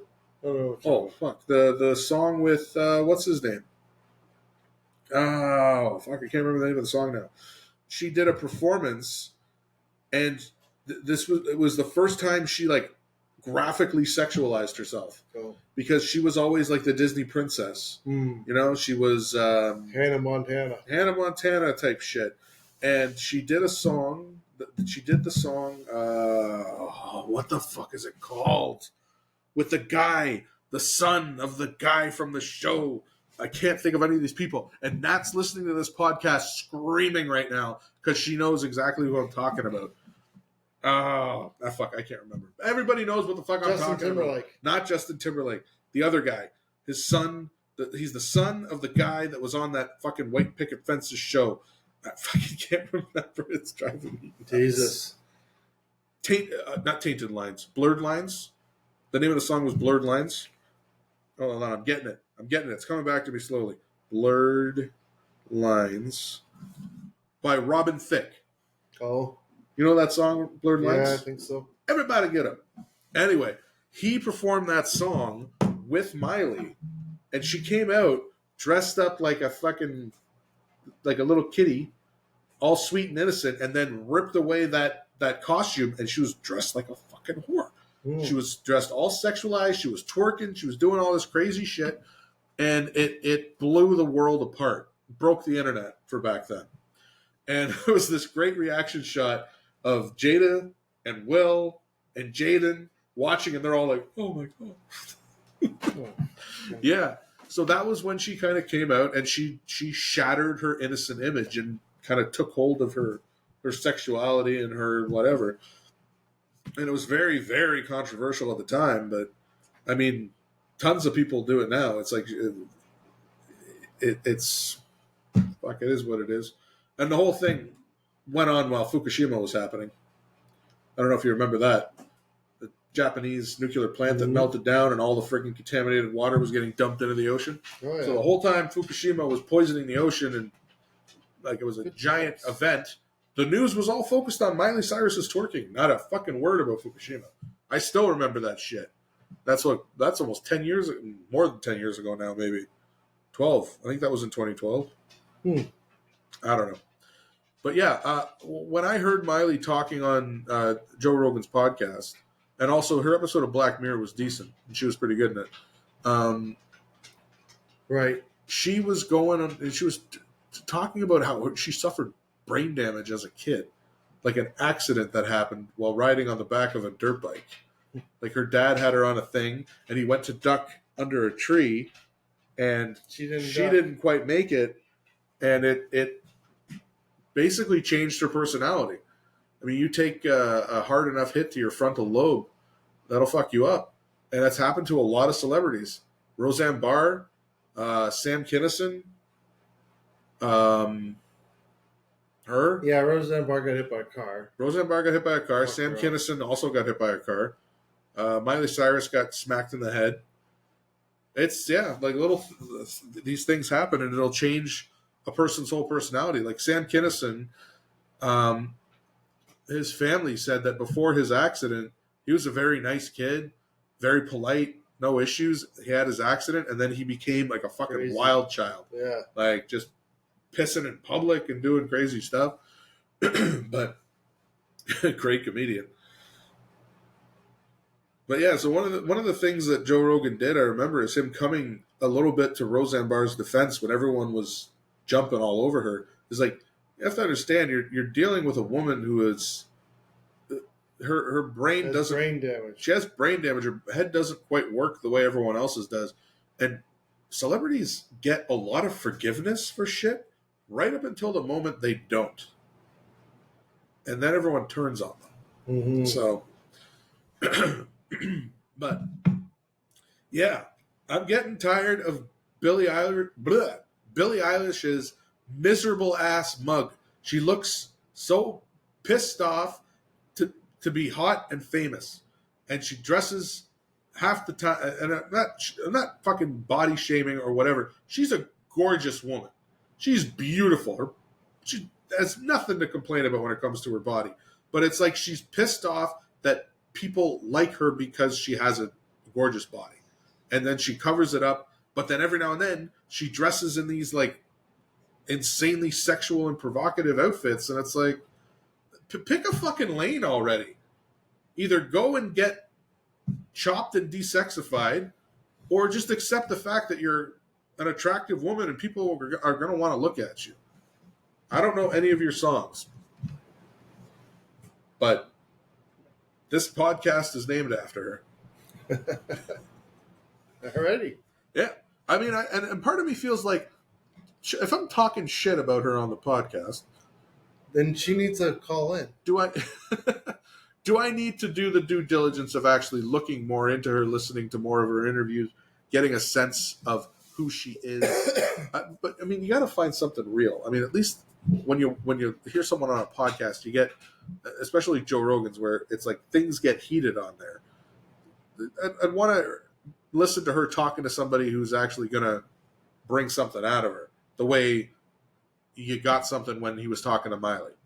Give me that. I don't know if you'd ever have Billie Eilish on there, but I'm always willing to give people the benefit of the doubt. You probably would. And I can change my mind if I see something. And that's what happened with Post Malone. I thought he looked like a fucking douchebag, to be completely honest. And the Rogan interview, I got to see another side of him, and it was interesting. I don't care what he looks like or whatever. I don't have an issue with that thing. I just don't see... You don't see the level of appeal? The value of his entertainment. I honestly could not name a single song by Post Malone. If I heard one, I might recognize it, but I can't think. Even when Nat and I watched the podcast, I was like, I don't know any of his songs. Did you play one for me? And I'm like, I don't know if I've ever heard this. I don't know. Maybe I'm just out of touch. It's not. I mean, it's not because I don't like his style of music or whatever. It's country, isn't it? Post Malone? Yeah. I don't think so. I don't know. I think it's more. I don't know. Here's a flip side for you. Can you think of somebody who you enjoy what they produce or what comes out of them, music, movies, TV show, whatever, but you fucking hate them as a person? Well, it's all sorts of fucking actors like that. Oh, yeah. Like Leonardo DiCaprio. You don't like Leonardo DiCaprio as a person? No. Because of the... I think he's very fucking... I think he's very out of touch with fucking humanity and people, and his whole fucking spiel on fucking climate change and how everybody's got to do all this shit while he fucking sails around on that fucking island-sized yacht with his fucking 4 17-year-old girlfriends. Well, if you add them all up. Fuck right off. Seriously. Shove it up your ass, you fucking hypocrite piece of shit. So but he's an amazing actor, and I'll watch every single fucking thing he's ever made. Yeah. Yeah. It's kind of like Greta. In a way. Greta Thunberg, whatever the fuck her name is. Greta Thunberg? Because she says all this shit. You need to do this. You need to stop doing that. And then she's flying around on fucking private planes and doing all kinds of shit. Is she flying around on planes? I thought she was like taking boats and trains and shit. There's been plenty of stuff about her doing shit that goes right against what she's saying other people. It's like all the fuckers that have flown to fucking Davos to stop climate change. How many fucking jet planes have flown to Davos to eat the best food in the world, to eat the best fucking shrimp and steak and everything, to tell the world to stop flying and stop eating shrimp and steak? Fuck right off. You ever read or watch Zoo? Zoo? Zoo. I've been to the zoo. No, there's a book. It was called Zoo, and then they made a show based on the book. No. Never heard of that? Maybe. Basically, it's about the pollution of the world causing animals, all of them, to turn on humanity. Kind of like... I think I watched it. Yeah, you might have watched it. It was on TV. Yeah. But I read the book first, and then I tried watching the show, and I was like, it's just, I don't like what they're doing with this. It was too showy and not enough adaptation. Yeah. But, yeah, all the fucking animals are turning on people. And at the end, they figure out reducing their emissions and stopping all the shit that they're doing will eventually equalize things. If they stop pumping all the freaking pollution into the atmosphere and stop flying everywhere, driving everywhere. So they basically unplug the world a little bit to try and switch things back. And within like a week, the main character notices that planes have started flying again. Not for everybody, but for some people. And they're making these excuses. And it's like, oh, well, if you want to see your family, we can arrange something for you to go. And he's like, no, as much as I'd love to see my family, you got to stop doing this shit. We decided that if we want the world back the way it was, people need to stop. And they weren't going to fucking stop. They were going to just for us, not for everybody. Yeah. Yeah.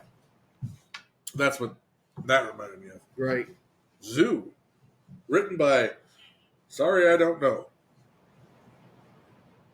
Where were we? Do you know what Billie Eilish even looks like? Yep. Of course you do, Doug. Let's see what we got here. She's got blue hair, right? Oh yeah, her hair is always green or blue, and she's never. I don't know if I've ever seen her smile. She reminds me of a lot of girls I used to date. They just look miserable all the time. Maybe that was because of me, though. I don't know. If you could pick a new first, I think we answered. We've done something like that. Pet peeve: do you sleep with your sheets tucked in or out? Do you ever count your steps when you walk? Everyone counts their steps. When you're going up a flight of stairs, you count. Gotta throw a log on the fire. Throw another log on the fire. Demolition Man. That's what that's from. It's when they burned the priest. You ever see Demolition Man? No. Great movie. What fictional character do you wish you could meet? Fred Flintstone. Did we do that one before? No. So I honestly feel like I remember you answering a question saying Fred Flintstone. No. Fictional character. Corbin Dallas. Red Sonja. Red Sonja or what was her name? Valeria? That was Conan's girlfriend and Conan the Barbarian. I liked her too. There's this great scene because Conan it's so much of its storytelling is silent. There's very little dialogue in it, and there's this scene that always sticks out to me, and I always think about it, where it's like a montage of how they're spending all the money they've made, Right. and there's this scene where the two of them are sitting there, and she just like reacts really suddenly to something and like grabs a hold of Conan and hugs him, and they never tell you what happened. It's a very quick moment of just Valeria embracing Conan very tenderly. And I always wonder, what did he just tell her to make her hug him like that? Because it wasn't "I love you" for the first time. It was like him finally kind of confessing some traumatic thing that happened to him.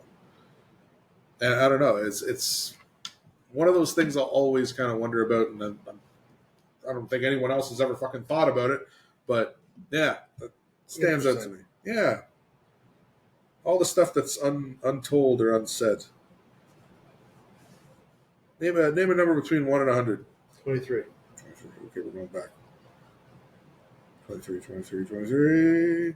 If you could live in any TV home, what would it be? If I could live in any TV home. Don't say Fred Flintstone's house.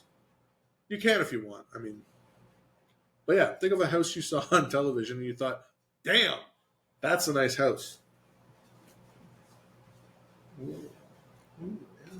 That's a good question. You know who had a good house? Fresh Prince of I was Bel-Air. going to say, if after you answered, I'd be like, well, I'll tell you where my house is. Yeah. No, not in West Philadelphia.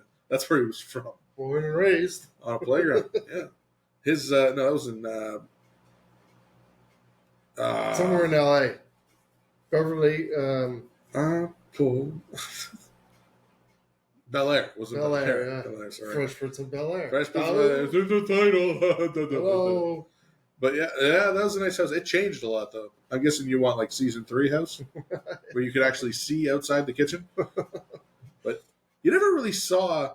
That was one of those ones where you saw the set, but there's some other shows where the whole set, like they make the whole house a set where you kind of can move through it. But yeah, those old sitcoms, it was just like you saw maybe a room here and there. The living room mostly. Yeah. Living room, and then kitchen. you sometimes saw their bedrooms, the kitchen, out in the patio. Yo, Pops, you bust my duck. That's still, to this day, one of my favorite episodes. When Will and Carlton have a pool party, and then Uncle Phil comes home, stops the party, and the police get called, and they all end up in court, and they all tell their version of the story. And it's like Will and Carlton tell it like Uncle Phil's this like rampaging, angry guy. And when Uncle Phil tells it, Will and Carlton come across like a couple of hoodlums. And he accidentally steps on Carlton's inflatable duck. Yo, Pops, you bust my duck. Sorry, tangent. Having a moment. This might be a cheat, but I love the... You never watched Supernatural, did you? That I've seen a couple episodes. That's one of the ones I really wanted to watch, but never have yet. Well, I can't remember what season It's this the two happened. brothers, right? Yeah, Sam and Dean. Yeah. They eventually, and they're there for like 7 seasons at least, they discover this like bunker that was used to be run by a society that they realize that they're kind of were born into, and they work out of this bunker with. I think it's got a massive library and all these rooms, and it's hidden off somewhere, like some offshoot of the highway. But it's such a cool set and such a cool setting. Them living in this bunker together, and that I think would be cool. I mean, I know that sounds fucked. Who would pick a bunker when there's so many amazing houses? But I don't know. That stuck out to me as a really cool place to live. Yeah, bunker life, or Archie Bunker's house. Let's try 84. What celebrity? No, we've done celebrity chefs. If you had no. What is your favorite thing about the beach? The beaches, if you know what I mean. Beaches to the left of me. Beaches to the right. Beaches in the water. You don't like the beach? It depends. I'm not a big guy to go to the beach and just lie on the beach and just not want to sit on the beach and just chill. No, I get that. I'm not. Not all day. Some people want to go to the beach all day. All day. Just lay in the sun on the sand. I got like 2 hours max, and there better be some booze or some volleyball that I can watch. Yeah. Or play. I like playing volleyball too. I'll go snorkeling, but just to hang out at the beach. No, unless I'm like fucking looking for like shells and starfish and shit. No, I'm not a beach guy. I've been to some beautiful beaches in the world. There was a beach in Nice, France, which was gorgeous. I loved it. The water was like Kool-Aid blue. It was all rocks, like very smooth stone. There was no sand. And it was gorgeous. And then I remember going to a beach in Spain. Probably one of the most uncomfortable experiences of my fucking life. Why? Everybody looked like an Instagram model. Like, Nat and I were going on a 3-week tour of Europe. This was before we had kids. This was like our last big hurrah before we decided to start having a family. We're like, let's plan out a 3-week tour. And we went to all these beaches in all these different countries and all these different places, and I was fine. No problems. I was hanging out, shirt off, whatever. Pasty fucking Irish guy. Didn't care. We were in Spain, and we went to this beach. It was packed. There were people everywhere. And I'm looking around, and I felt like I was a fucking kid again in like a club in Toronto where you're just, people look at you like you don't fucking belong there. And maybe they're not looking at you that way, but you feel that way. It, yeah. And I just felt so fucking out of place, and I couldn't relax. And Nat even said, she's like, "Are you okay?" And I'm like, "Yeah, I'm good. I'm okay. I feel a little weird." She's like, "Why? What's wrong?" And I don't know. She didn't. I don't think.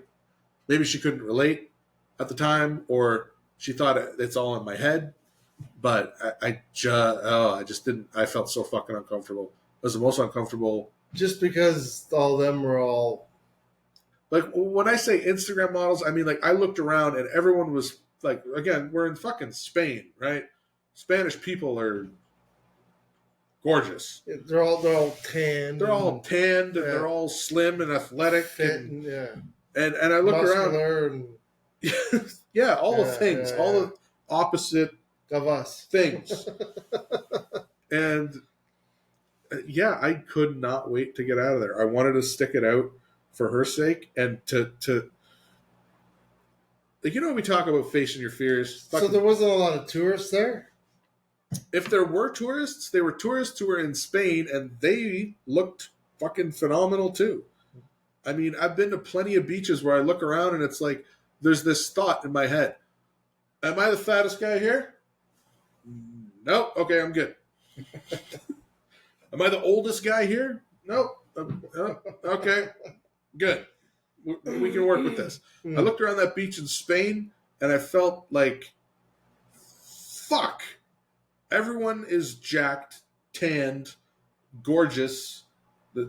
All the guys look like they just came from the gym. All the girls look like they're with guys who just came from the gym. But yeah, that was probably my worst beach experience. And I know it sounds like I was like body shaming myself, but I fucking can't help the way I feel. But at the same time, I didn't run away from it screaming. I tried to force myself to endure it to get over it. You know? I don't think you have. Maybe I haven't, but if I ever went back, maybe I wouldn't give a shit. Maybe I'd just be like, fine, fuck it. Because when I was a kid, I had huge problems with that stuff. I wouldn't do half the things. Yeah, with beaches where we're going to swimming pools. I had all kinds of problems with feeling self-conscious about stuff that I've just gotten over it. Sometimes it crosses my mind, Right. but it doesn't bother me the way it used to. Yeah. And it was like being on that beach in Spain brought me right back.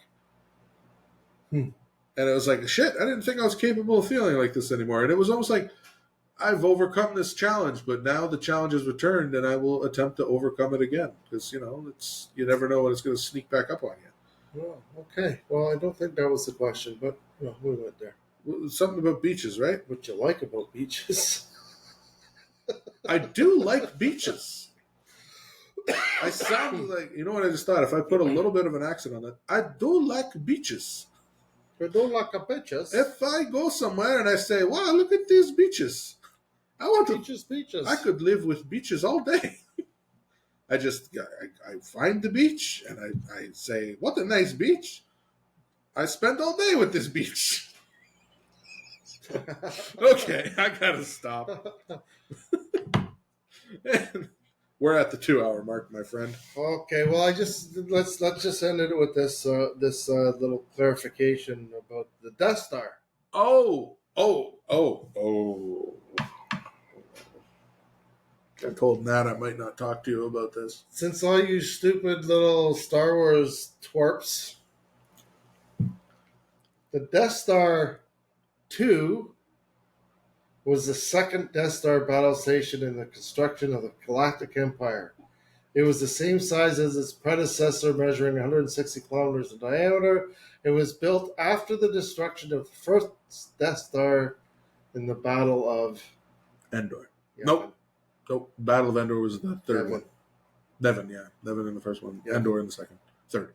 So I was wrong. However, Dougie. He was right. Nope.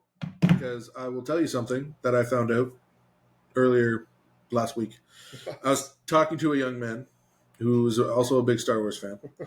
And I mentioned our conversation, and he said, well, actually. He started talking about either one of the shows or one of the games.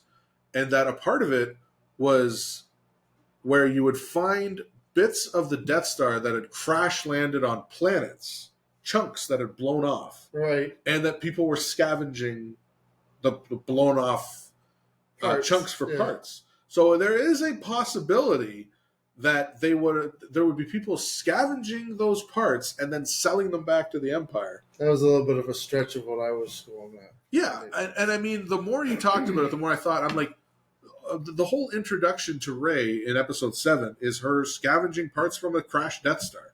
Mm-hmm. Or a crashed Star Destroyer.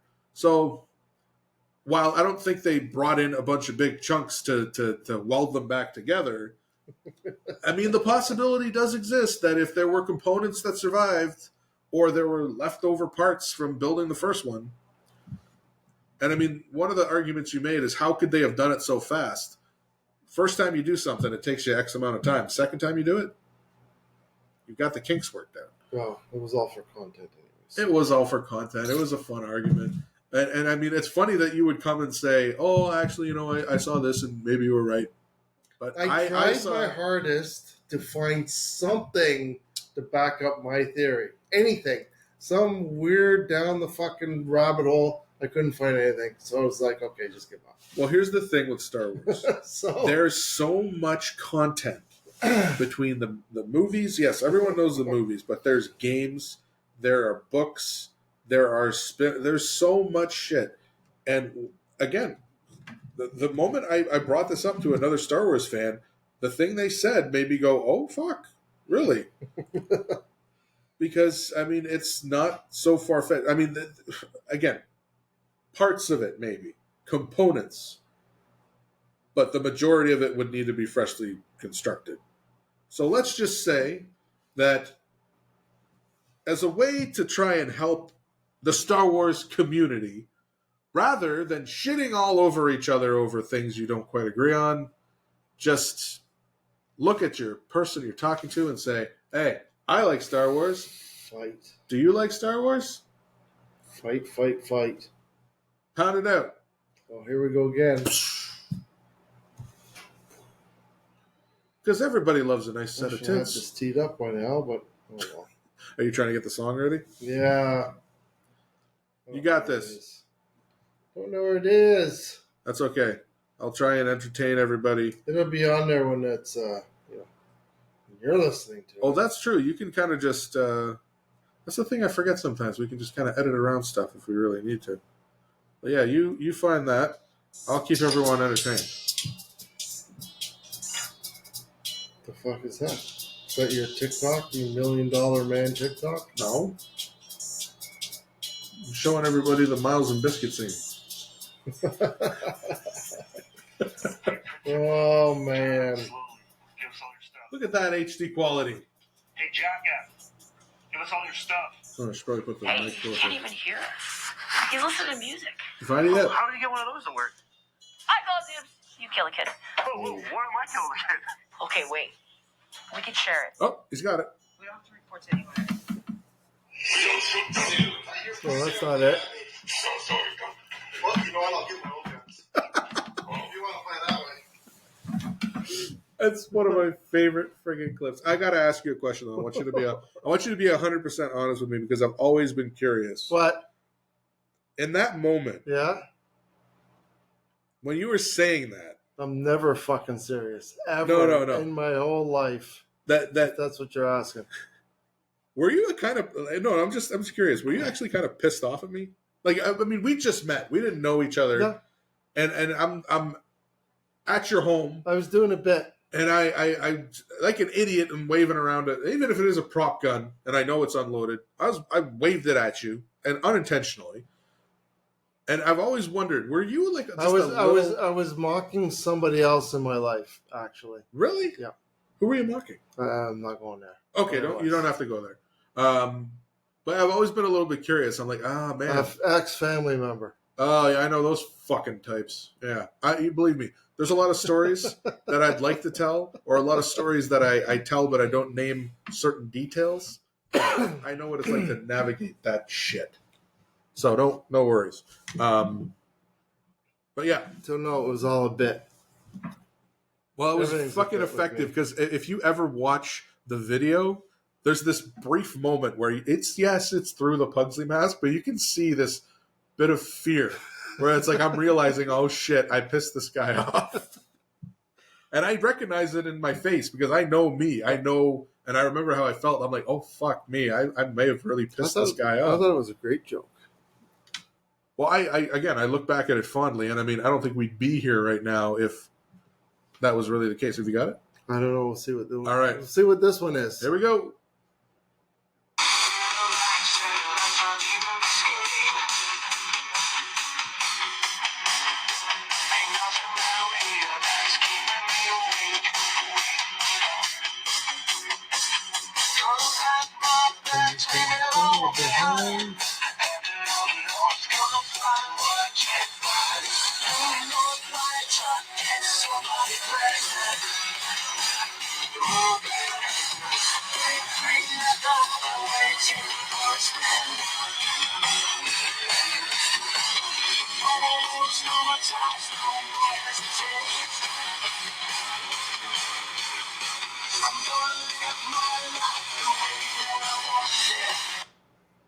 Is that the old clip? That's the clip from the other time when you played it, right? Yeah. I feel like you little- you sent me like you were going to expand on it. You sent me the first kind of draft of I wrote up a whole. You never inputted it? No. Why not? I don't know. Look at here's the mug. Here's the mug you weren't going to bring. Yes, I still have it. I still have the mug. I mean, I don't know if I want to open that can of conversation, but it's a question of, is it offensive to use it, or is it offensive to not use it? And I wasn't sure. And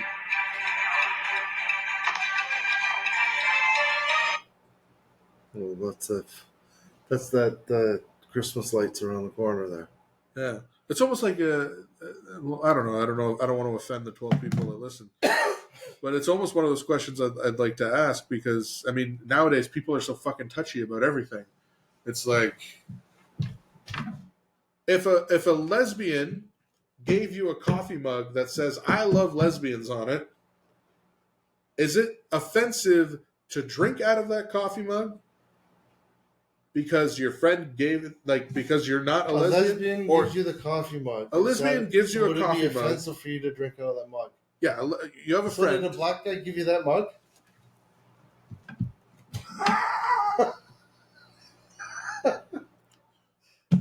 To clarify, my Secret Santa got me a coffee mug of Santa Claus, but it's a black Santa Claus, which Sorry. I don't have a problem with. We can cut this out if you want. No, I don't know. We'll talk about it later. And I didn't think it would be offensive to drink from the mug because it was a gift. But then I thought to myself, who gave you the gift? It was a Secret Santa. I don't know. You don't know who did. I'm not sure who it was. But I do work with some black people, so it could be that one of them gave me the mug. And it's like, oh, okay, thank you. This is cool. It's a nice mug. It's Santa Claus. No problems. But then I thought to myself, if I'm sitting here drinking out of this mug, is there going to be some fucking person who's all like... Did this person expect you to go to work with this mug and keep it at work? I don't keep a mug at work. I don't drink a lot of coffee at work. If I do, I buy it, and I drink it out of the cups, disposable cups. So I don't know. Honestly, it might have been a regift, which begs more questions. But it was like the Christmas mug I got. Doug was showing me his Christmas mug, and I'm like, here's the Christmas mug I got. I'm not sure if it's going to cause a fucking national incident if I'm drinking from this on the podcast. I don't think. Why would it though? Because there's people out there that literally they'll take any little thing and it's completely innocent, or it's not meant to be a cultural appropriation. It's a cultural appreciation, and they twist it the fuck around. I'm not saying people out there would do that to me, because what? I gotta read you something I was writing. It was there's this video, these videos I see of people going like, I'm a single mom. That means I do this, and then they're walking again. I'm a single mom. That means that this happens, and it's like they're walking. They say kind of the thing that they are, and then some thing about that. I wrote one of those, or I started writing one for podcasters. And it was this whole list of things. I gotta try and find this now. It's here somewhere. I did it pretty recently. We're in the Patreon. We are in the Patreon timing, but it's fine. Unless Dr. Sleep is starting to hit. I know I got it here. Oh, okay. Here's the list. I'm a podcaster. I mentioned my podcast awkwardly in conversation, hoping you'll ask about it and listen, but you won't. I'm a podcaster. A dozen of my friends told me they listen, but only 4 people have actually rated on Spotify. I'm a podcaster, which means my wife has binge-watched 147 hours of Chicago Med, PD, and Fire, but has only listened to 8 episodes of my podcast halfway through. I'm a podcaster, and I marvel in the fact that I can say all the offensive jokes I want, and no one gets mad because no one is listening. I'm a podcaster, and I have 62 ideas for merchandise, but don't want to spend my own money to create them. I'm a podcaster, and I love knowing that I might not find my audience until I have 700 episodes. I'm a podcaster. Silence. Oops, just did half an episode without the sound recording. And that. Yep. I'm a podcaster. When people ask if I make any money or have sponsors, I choke back tears in sorrow. And what's this last one? I'm a podcaster. All my equipment is secondhand, broken, or outdated. Yeah, pretty much. But yeah, when that one, what is it? I marvel at the fact that I can say all the offensive jokes I want because no one's listening. There you go. I mean, bring the mug. Is that episode 21? The mug. And then, we should just have boob mugs where you drink out of the nipple. Oh my god. Well, I mean, it's heading there. I mean, if we eventually ever did get a sponsor and they were a bit on the raunchy side, they're like, hey, we'll provide you with mugs. And for every episode where you drink out of the mugs, we will. We're sponsored by OnlyFans. Because we're our only fan. Clip that. Definitely clip that. And on that note, move north. Buy a truck. Get somebody pregnant. Good night. Good night.